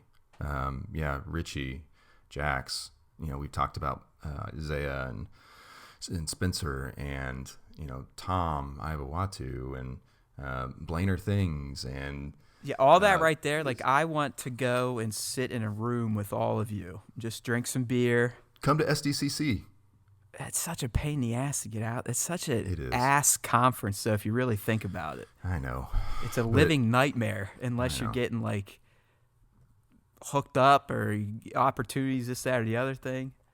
It can be a pain, but it's fun. But you're right. I mean, that's essentially has become the de facto toy photographer meetup event. Yeah. It's like all those names you rattled off. Those are like the people. Nick and I, we talk about our Mount Rushmore of Star Wars toy photographers, and that's pretty much it. Mm-hmm. And of course, there's so many guys. It's what I really enjoy is hearing, like, obviously their work speaks for itself, but when you get to know them, or even Jared Middleton, Sir Dork, like I've become more aware of him through you guys, and we've been talking, and I would say we're friends. So we get together. If we meet each other in real life at one point, I'll feel like, just like with you guys, I could just start up a conversation and that's drink cool. Some beer, shoot the shit, Absolutely. talk a little Star Wars, talk a little shop. Yeah, I mean that happened when we met up with Trevor also at SDCC this year. That was the first time I met him. And yeah, we just going right at it, just catching up and I want to meet Tom, because that guy. Tom like is awesome. When you get a comment from Tom, so you've thoughtful. done something well, because it's so thoughtful and detailed. Yeah, and you can tell he's not just half-assing it like I usually do. Like a thumbs up or hey, I like it, awesome. I mean, he literally. It's not a critique, but it's his take on what you did. Yeah. I don't know. It makes me feel special, at least. When any of you guys comment on my shit, I'm like, hey, I've done something good today. Yay for me, and I pat myself on the back, and then I just get all depressed again. Well, he's like you said, he's just so thoughtful, and you can tell, like, he actually is looking at your work. And he's able to pick out the things, like he's stopping scrolling and he's looking at all the detail. Oh yeah. It's a study almost. He does art studies on our toy photography shots, and I appreciate it. Yeah, and so those types of comments are really great. And so it is hard because there's so much that I want to say to people, but I can't just. I would spend hours and hours. I already spend way too much time on Instagram. Oh, it's like horrible, just talking. dude. Yeah, I look at my screen time app on iOS sometimes. Yeah, it hurts. Dude, come on. It hurts. you gotta start doing something else. Yeah. So yeah, I would say probably my biggest influences are the guys that I'm regularly talking with. So, just interacting with on like Instagram and stuff. Like even like well, you. You're So, one of mine, buddy. You're Yeah. definitely one of mine. I always Absolutely. strive to do at least the indoor quality of a work more or less shot. And speaking of your shots, let's Thanks, man. kind of move into the final segment here. I feel like I've already probably kept you too long. I I love apologize for that, but I keep going. yeah, I had a feeling you and I would be able to just kind of shoot the shit like Jared and I did when I interviewed him. But let's kind of get to the first ever work more or less toy shot. And you sent it to me, and it's a shot of Darth Maul from the Phantom Menace. He's got the hood on. His two sabers are crisscross. It looks like you're probably using your Digirama technique. You got the Coruscant skyline behind them. That's right. So this is it, huh? This was the start. This is the first shot, and this was the first shot with my camera too. I think that was, well, not first shot. I shouldn't say that. The first post was using my new camera because I got that for Christmas in 2015. And so using the camera, using the Darth Maul fig, and then also the Digirama background. So kind of just really quick summing that up, the Digirama using, the digital screen, like a computer screen, to create the background instead of having to print something out or create it yourself.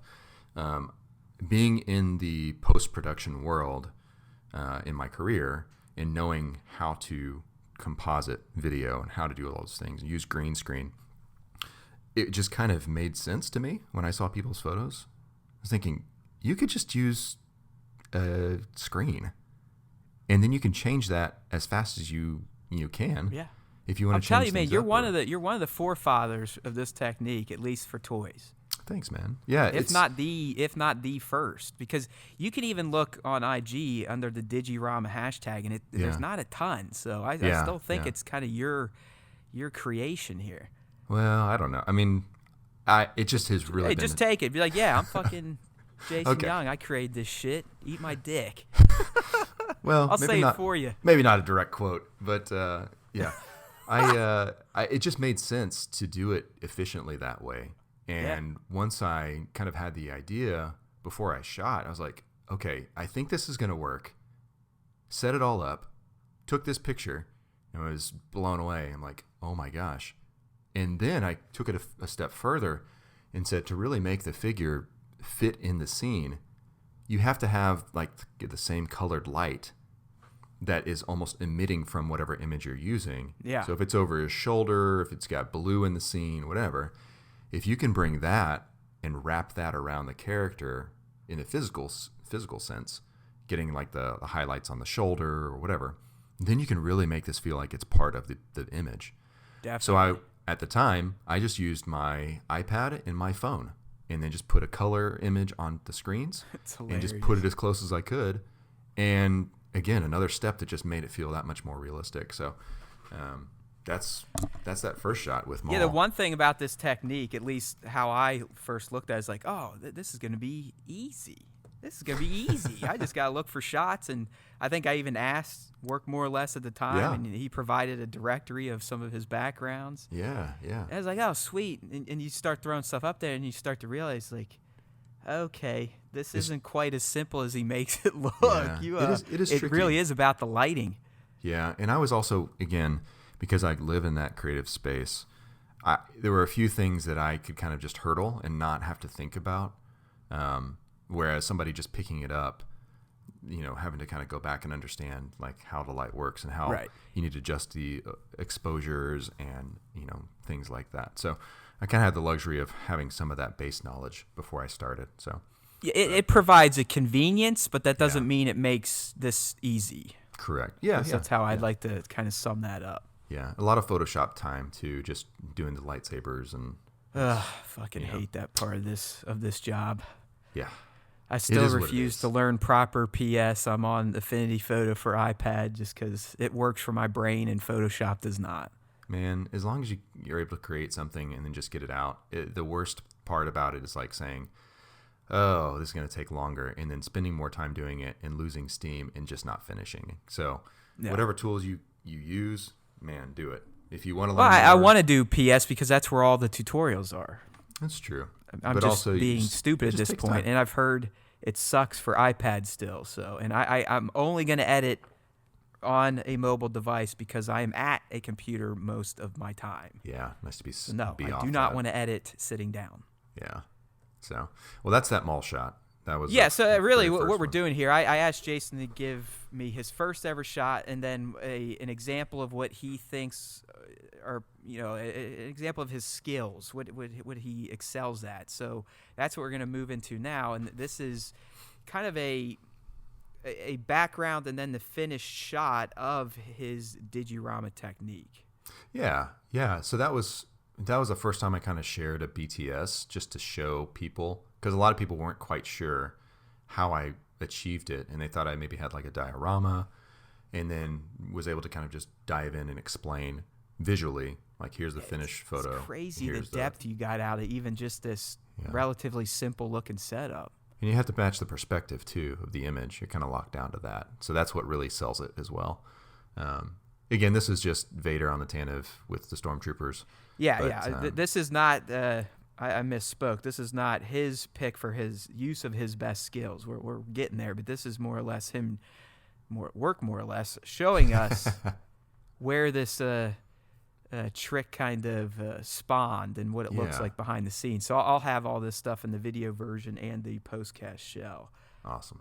But it's like that Vader one. I mean, it looks like he is walking down a hallway, but that hallway is as flat as it gets if you see the behind the scenes. It's so fun. It's so fun to see what the actual camera sees and faking that. That's well, I remember another one.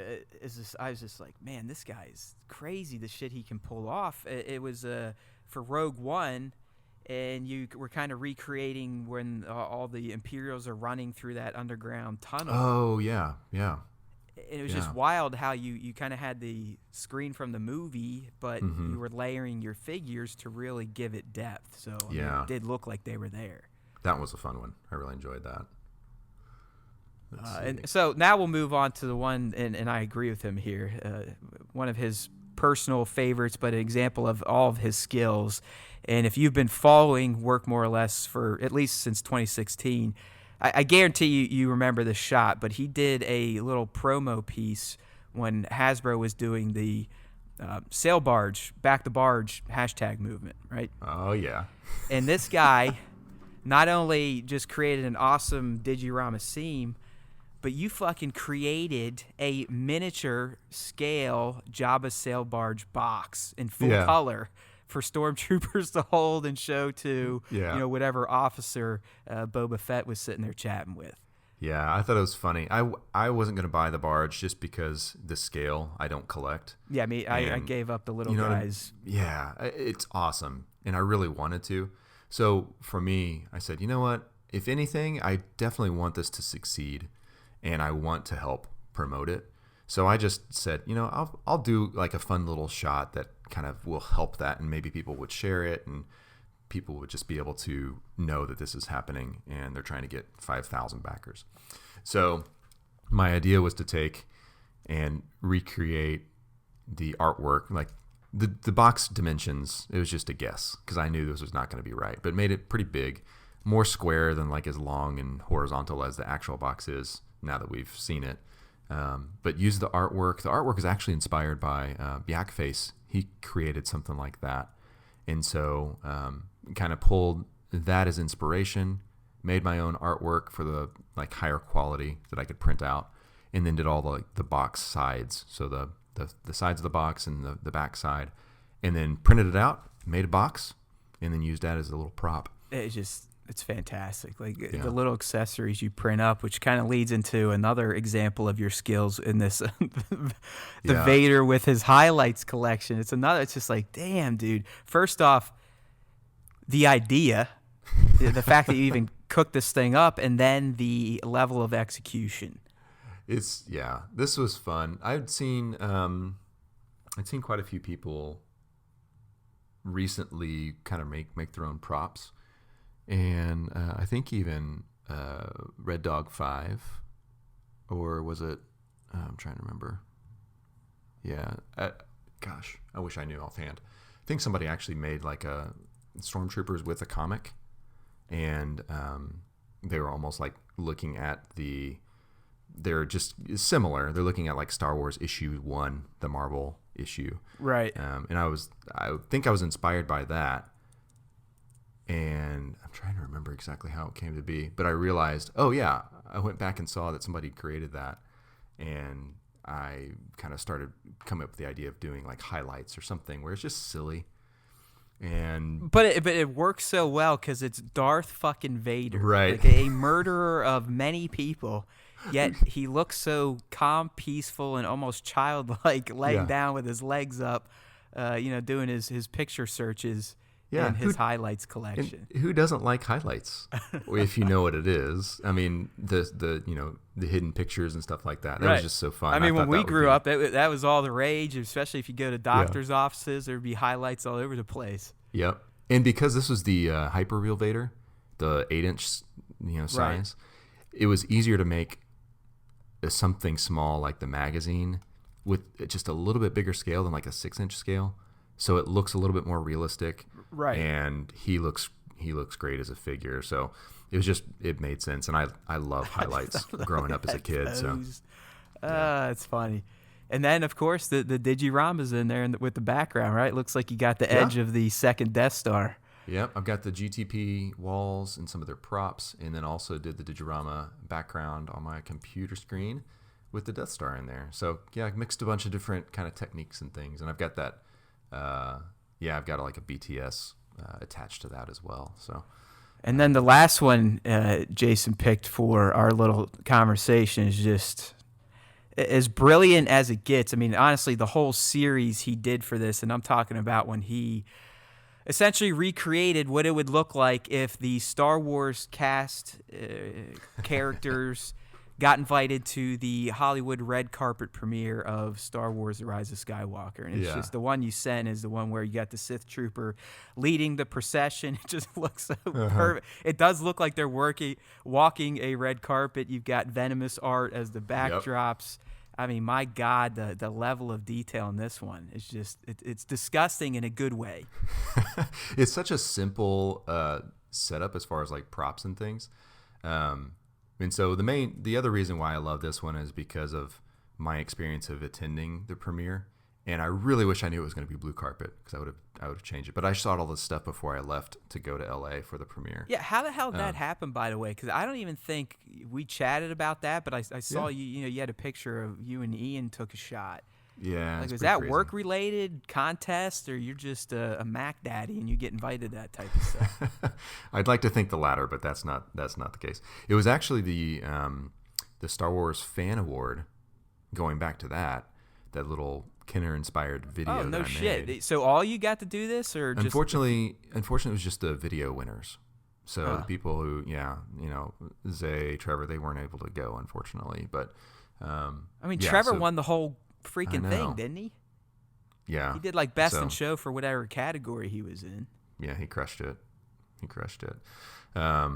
So anyway, that's cool. That's a nice little reward. I mean, I know you got like a little trophy from that as well, didn't you? Yeah. It was cool. I mean, so they invited the long form and the short form video winners to join the premiere, and so that's how I ended up there. That's like a whole other story, but it was incredible.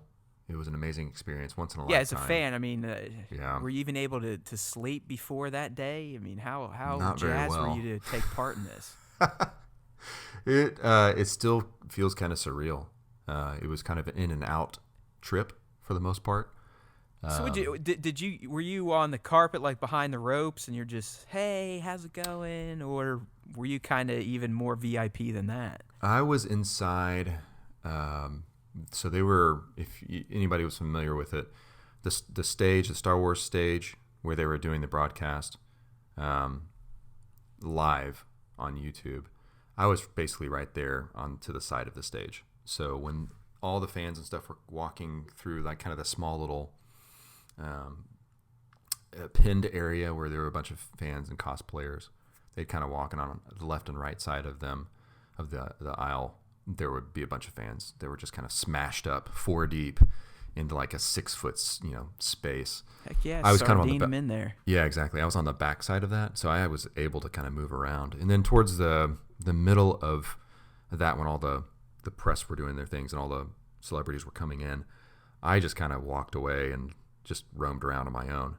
But it was really fun, really interesting to see how they put something like that together, the behind the scenes before they go on air, seeing just the process, and it was really fascinating. And then also being able to see the movie at the Chinese theater was really That's sweet. pretty damn special, considering that's where I believe the franchise debuted all those years back. So it was. So look at this guy. See, with his creativity and Star Wars fandom, he is going places all of us fans would love to do. It really is about following your passion. Yeah, and 100%. And that's really what it is. And all these little things that come kind of present themselves as opportunities, they come because we decided to, for that day when I made that little commercial, that video, I said, I'm not going to do client work today. I'm just going to do this because I want to. And that doesn't make sense because I didn't make any client money that day. But all these, you made a killer video that got you to the premiere of the last ever Skywalker saga film. I'd say it was a good trade-off. It was worth it, right? So your family did not need to eat that one night. It's okay. That's right. Ramen's cheap, so it builds character. Exactly.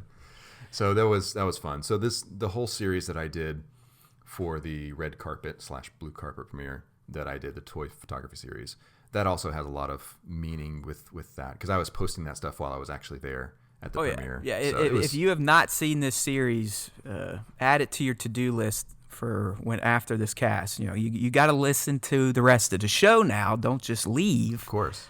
But when we're done, go look up at Workmoreorless on Instagram and just scroll through the feed. I mean, you're going to be looking at a lot of fantastic stuff, but scroll back towards around the end of December and check out all of his red carpet recreation shots, because they're just absolutely insane.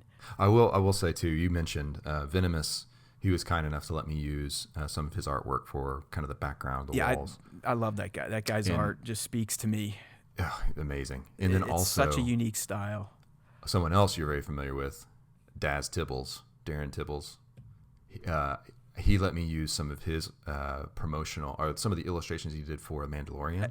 It's another guy that I've known about Darren for years through my other site, Entertainment Buddha, which I'm killing because whatever. But it blows my mind that he is not working at Lucasfilm yet, under Filoni in the animation division. Yet, hopefully.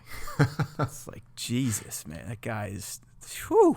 Yeah. That thing he did, I think last year with Emperor Palpatine and Dark Skywalker, the shit he's done with Rogue One. I mean, he's amazing. My goodness, yeah. So all I right. want to give him a shout out. So yeah, please do. I mean, I love Daz and Venomous, both of them, two of my favorite. Now we got Super Scoundrel. That's one I found this year, and he's another one. Yeah. It's just keep them coming, boys. All Love right. it. Speaking of the community, as we wrap, the last little segment I had Jason help me produce here is I wanted him to pick 3 shots from the community that he really has appreciated recently. So he sent me the 3 shots. We're going to go ahead and start with an artist some of you may know about if you're in the community, but that is Mint Complete. Yeah. Mig. And the shot you sent over, I still wonder if it's not a painting. It looks like it. That's the great thing about Mig's work. I've followed Mig for quite a while, but a lot of the stuff is not necessarily like Star Wars, but you've got dinosaurs and all these, space. Actually, Star Wars ships. He's done a lot of. He's I guess, and I'll explain it, and then you can give the professional terms. But to me, he is a master compositor. Compositor, absolutely. Where he'll literally shoot his subjects against a car door, and then we get this shot. Yeah, it's incredible. I mean, the amount of time knowing. He was a big vehicle guy until recently. This is new, sort of, where he's getting into the figures, and we're talking about his shot where he's got Ahsoka facing off with Vader in a field, and Ahsoka's in a jump attack position. It's just wild. The silhouette is amazing. I mean, that's something that he's very, very successful at like getting really great poses, really great silhouettes, and nice contrast. And the action he's got here is just amazing. And I think he's using the hyper real Vader as well in the foreground. So mixing the scales, it's so cool. And knowing what it takes to do this type of compositing work, because I do that type of stuff, the amount of effort and vision is just mind-blowing. It's a nightmare, isn't it? Yeah. It's got to be. It can be, for sure. Because you got to pre-plan the living shit out of it first to get all your shots and elements, and then you essentially have to build a puzzle in Photoshop. Yeah. And then also, I mean, if you take a look in this shot, they're basically in like this field of grass, tall grass, and so all that stuff has to be put in the foreground, and it's you're well talking like done. even it's probably the most impressive. Yeah. Ironically, down at the bottom where he had to blend Vader's leg into the grass to look like he was actually standing in it. Most impressive. It makes my head hurt just thinking about how he did that. How many layers there are probably for this project. It's beautiful. He's got some other shots where he will break down the behind the scenes. So definitely need to check out and follow Mint Complete. It's amazing. Yeah. Never a short of jaw-dropping shots on that account. He doesn't post as actively as some of us, but when he does, it do some of the shots too. So it's a good one. Don't worry. Yeah. When he posts, it's usually a share-worthy shot, and you'll probably see it on at Star Wars Time Show. Absolutely. All right, so moving on to your next pick, Blainer, another guy that excels doing kind of composite or blended type of shots. And in this shot we're about to talk about, he tried to recreate one of these concept arts from the Scrap Duel of the Fates things that everyone's been kind of having a circle jerk with this year. And, it's damn good. It's so cool. And the Blaine, he's got a lot of properties that he loves. I love seeing his Star Wars shots, but you scroll through his feed. He does everything on his iPad, and phone, right? Like he only shoots with a phone. It's amazing. Well, he shoots primarily a lot with his phone, but he does have a DSLR. He's still kind of working with, but he shows me, and you've seen some of his BTS, but like he'll show me how he layers it like all in app on his iPad. I'm like, dude, that's incredible. I have to use Photoshop because I can't do that. I don't have the patience, let alone the skill to do the way he does, like his composites. And he a lot of times will use kind of a mixture of like the ground might be real, so we can get the nice real reflections, but then he'll composite the background like this shot with Rey holding the double-bladed lightsaber. His compositing skills, he would not tell you this, but he's really got great vision and great compositing skills. And what I love about this is sometimes he'll recreate like maybe old poster art or maybe old trading cards. He's doing really, really creative things with his work. And I loved that he went to the Duel of Fates concept art and is kind of mimicking some of that stuff, but doing. Well, I'm not gonna lie, I think Rey looks sexy as hell in the. She looks good. The Luke body. She looks good, man. She looks good. It's like he somehow even made it look like she's got a little bit of a chest there, and it's not just Luke.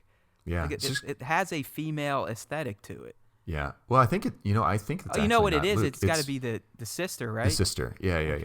Yeah. Luke doesn't look that good.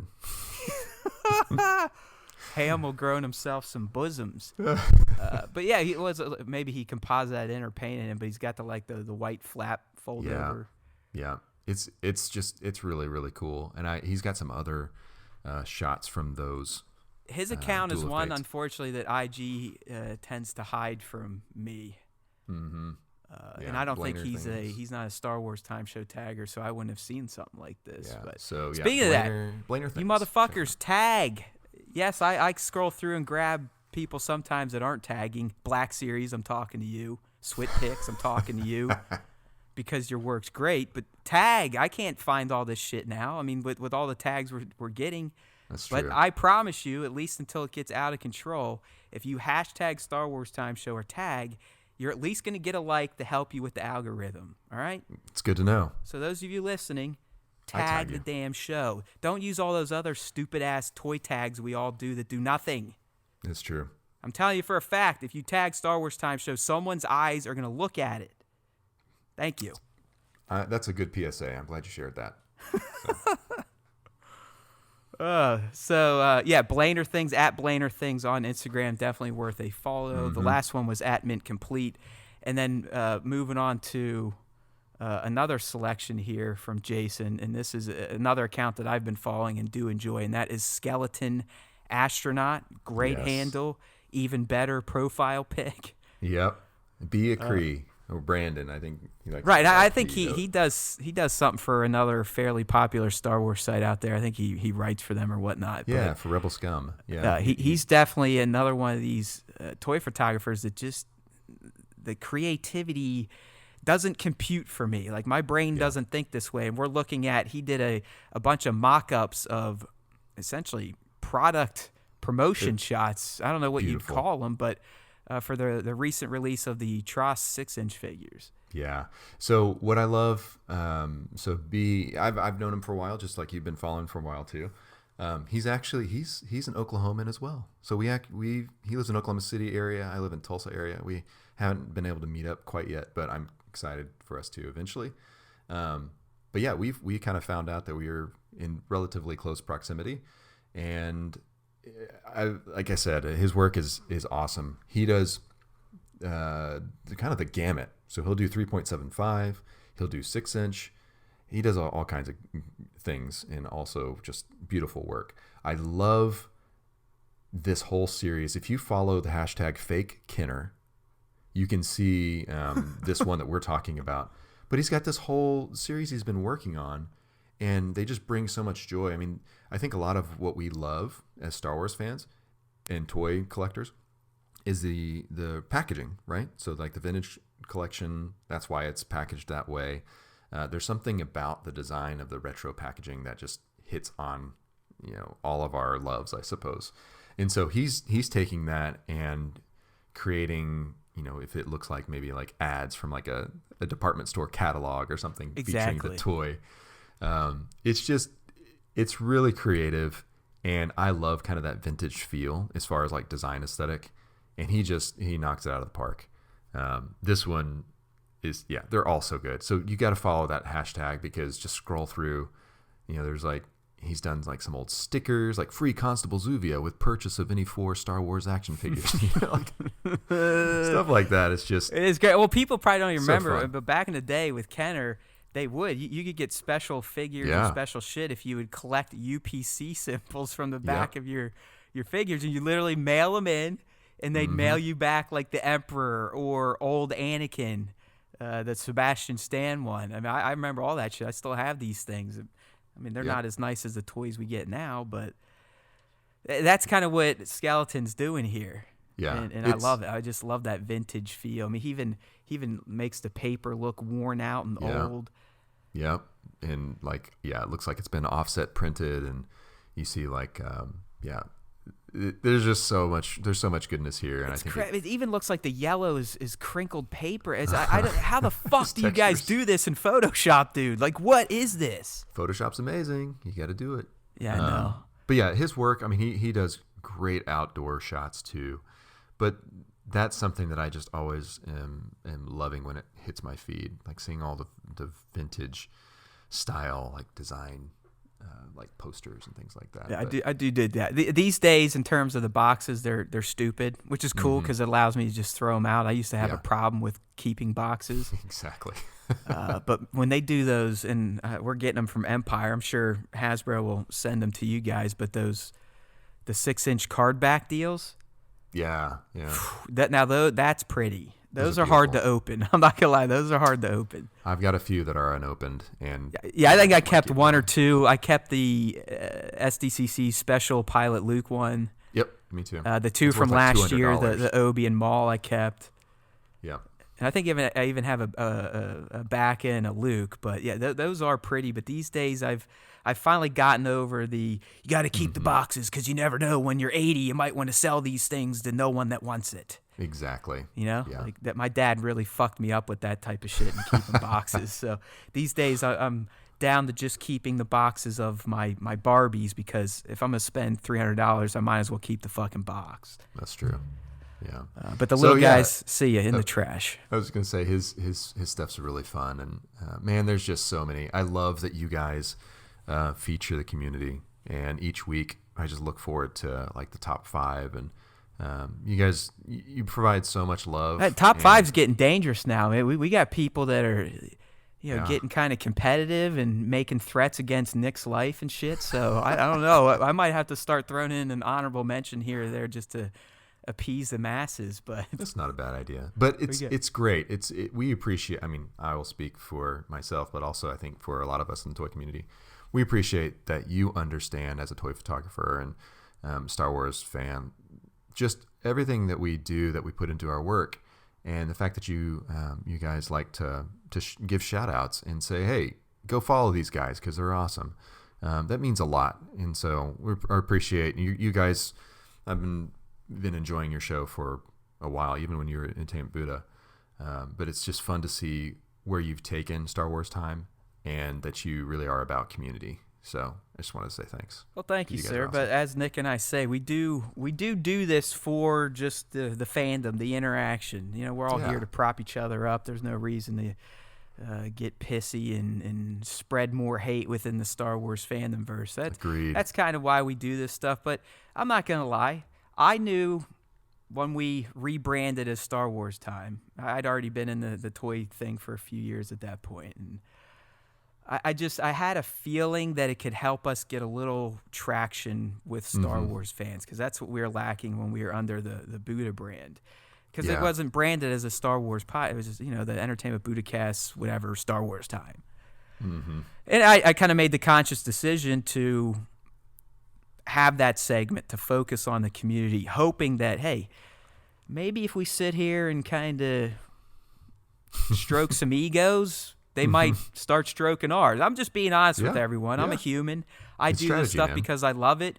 But I also do think that Nick and I do a decent show that's somewhat entertaining, informative, and I want people to know about it. And I kind of thought that if I latched on to the toy community and helped to spread the good word about that maybe we'd get somewhere. And a year later, it's awesome. Something's working, because this month isn't taking off as hot as last, but we haven't had great topics in February. But last month we averaged 400 downloads per episode.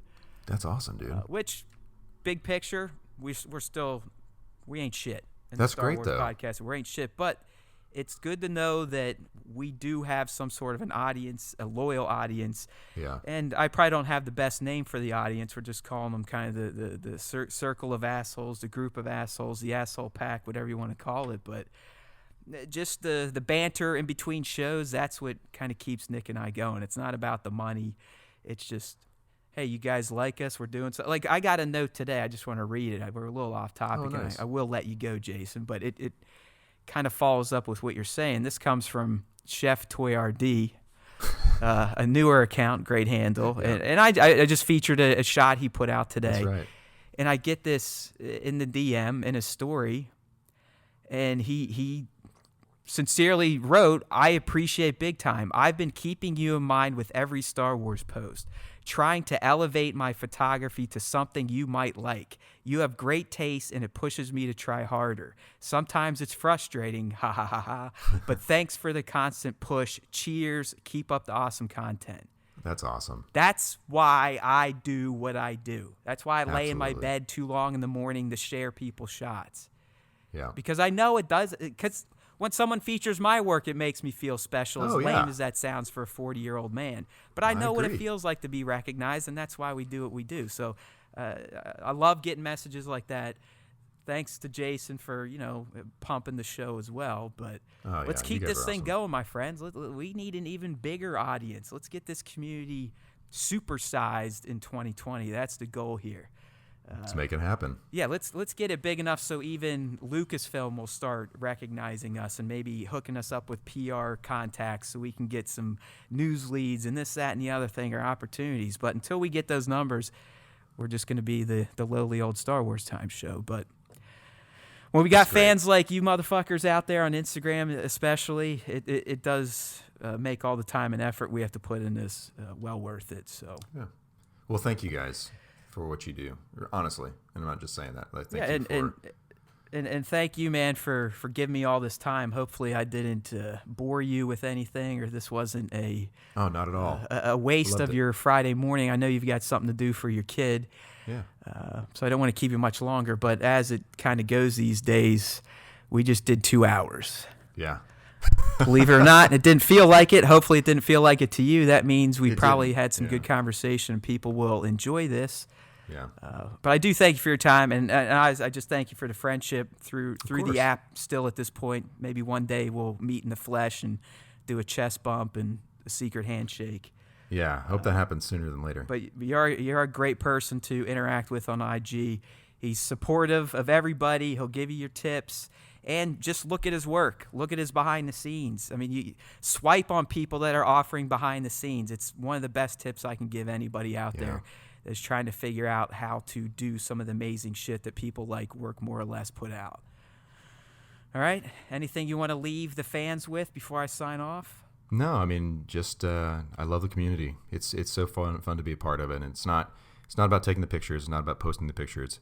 It really is about the relationships. Right. And I know we all bitch stuff. about likes, but we're conditioned to. So I know it's not technically about the likes, but we're all human deep down. Oh, yeah. And that number does do something to our souls. Let's be Absolutely. honest. It does to mine does. too. But the reason I keep coming back is because of the community and everybody. Oh, yeah. So I mean, there are times I would only post during Toy Pops, so I'd have to be in there looking. Now I post in the morning because I'm not in IG jail currently. Yeah. But I'll still find myself around 10, 11 at night hitting up the most current Toy Pops 3 tag and just looking at what people are doing. It's so It is a form of entertainment for me at this point, just looking at other toy photography. So, absolutely. All and right. an addiction. One more time, at Workmoreorless. Don't forget his compatriots in the C3P. That's at Black Series C3P. and at SWTS. And you two start tagging Star Wars Time Show, you motherfuckers. I'll say it one more time. Or I'm going to get Jason on you. I'll start getting him bothering her. He's not going to participate anymore. Yeah. I'll make sure they listen all the way through this episode so they hear that. Oh, of course, because I know most people, they're just tuning in for that timestamp when I'd say the top 5's going on. They're like, I'm not listening to that blowhard bitch and moan about the prequels one more time. I just want to hear what he says about me. And that's fine. I get it. I love it. As long as you're listening. And speaking of listening, it's that time to do the dance, right? We do it every time we close an episode of the Star Wars Time Show. But I do it for a reason, because in the end, we're not sitting here with our hands out asking you to join a Patreon or give us money for really being nobody. But what I am asking you is to help us game the internet, game algorithms, game search engines. And the best way to do that is on whatever platform you listen to the show. Give it a rating, give it a review, give it a like if it offers that. And while you're at it, comment if it allows you. Share it. All this stuff tells all these apps and engines and algorithms that, hey, people think this stuff is worthwhile, so we're going to start showing it to more people. And that's how we're going to grow. And in the end, it's how we're going to help the Star Wars fan artist community grow too. So get at it. Whatever platform you're on, rate, review, like. Really important on iTunes because it's almost completely based on ratings. We only have 19. I know there's more than 19 of you assholes listening to the show. Even if you don't listen on iTunes, just pull it up on iTunes and like it and rate it. Trust me, it's as good as a reach around for me. Do it. And if you need the details, you need the links, all you have to do, StarWarsTime.net. All the stuff's there. We also put out just content. I do a lot of video content covering comic books these days. They're fantastic. I'd like people to get into those videos. Let me know if you like what I'm doing or if it sucks and I can change it. But you can get all that stuff, StarWarsTime.net, plus all the subscription links to all the platforms, iHeartRadio, Pandora, Spotify, iTunes, Google, Android. There are no more excuses. YouTube as well. All right? Remember, if you listen to the Star Wars Time Show, the Force will be with you, always. Always.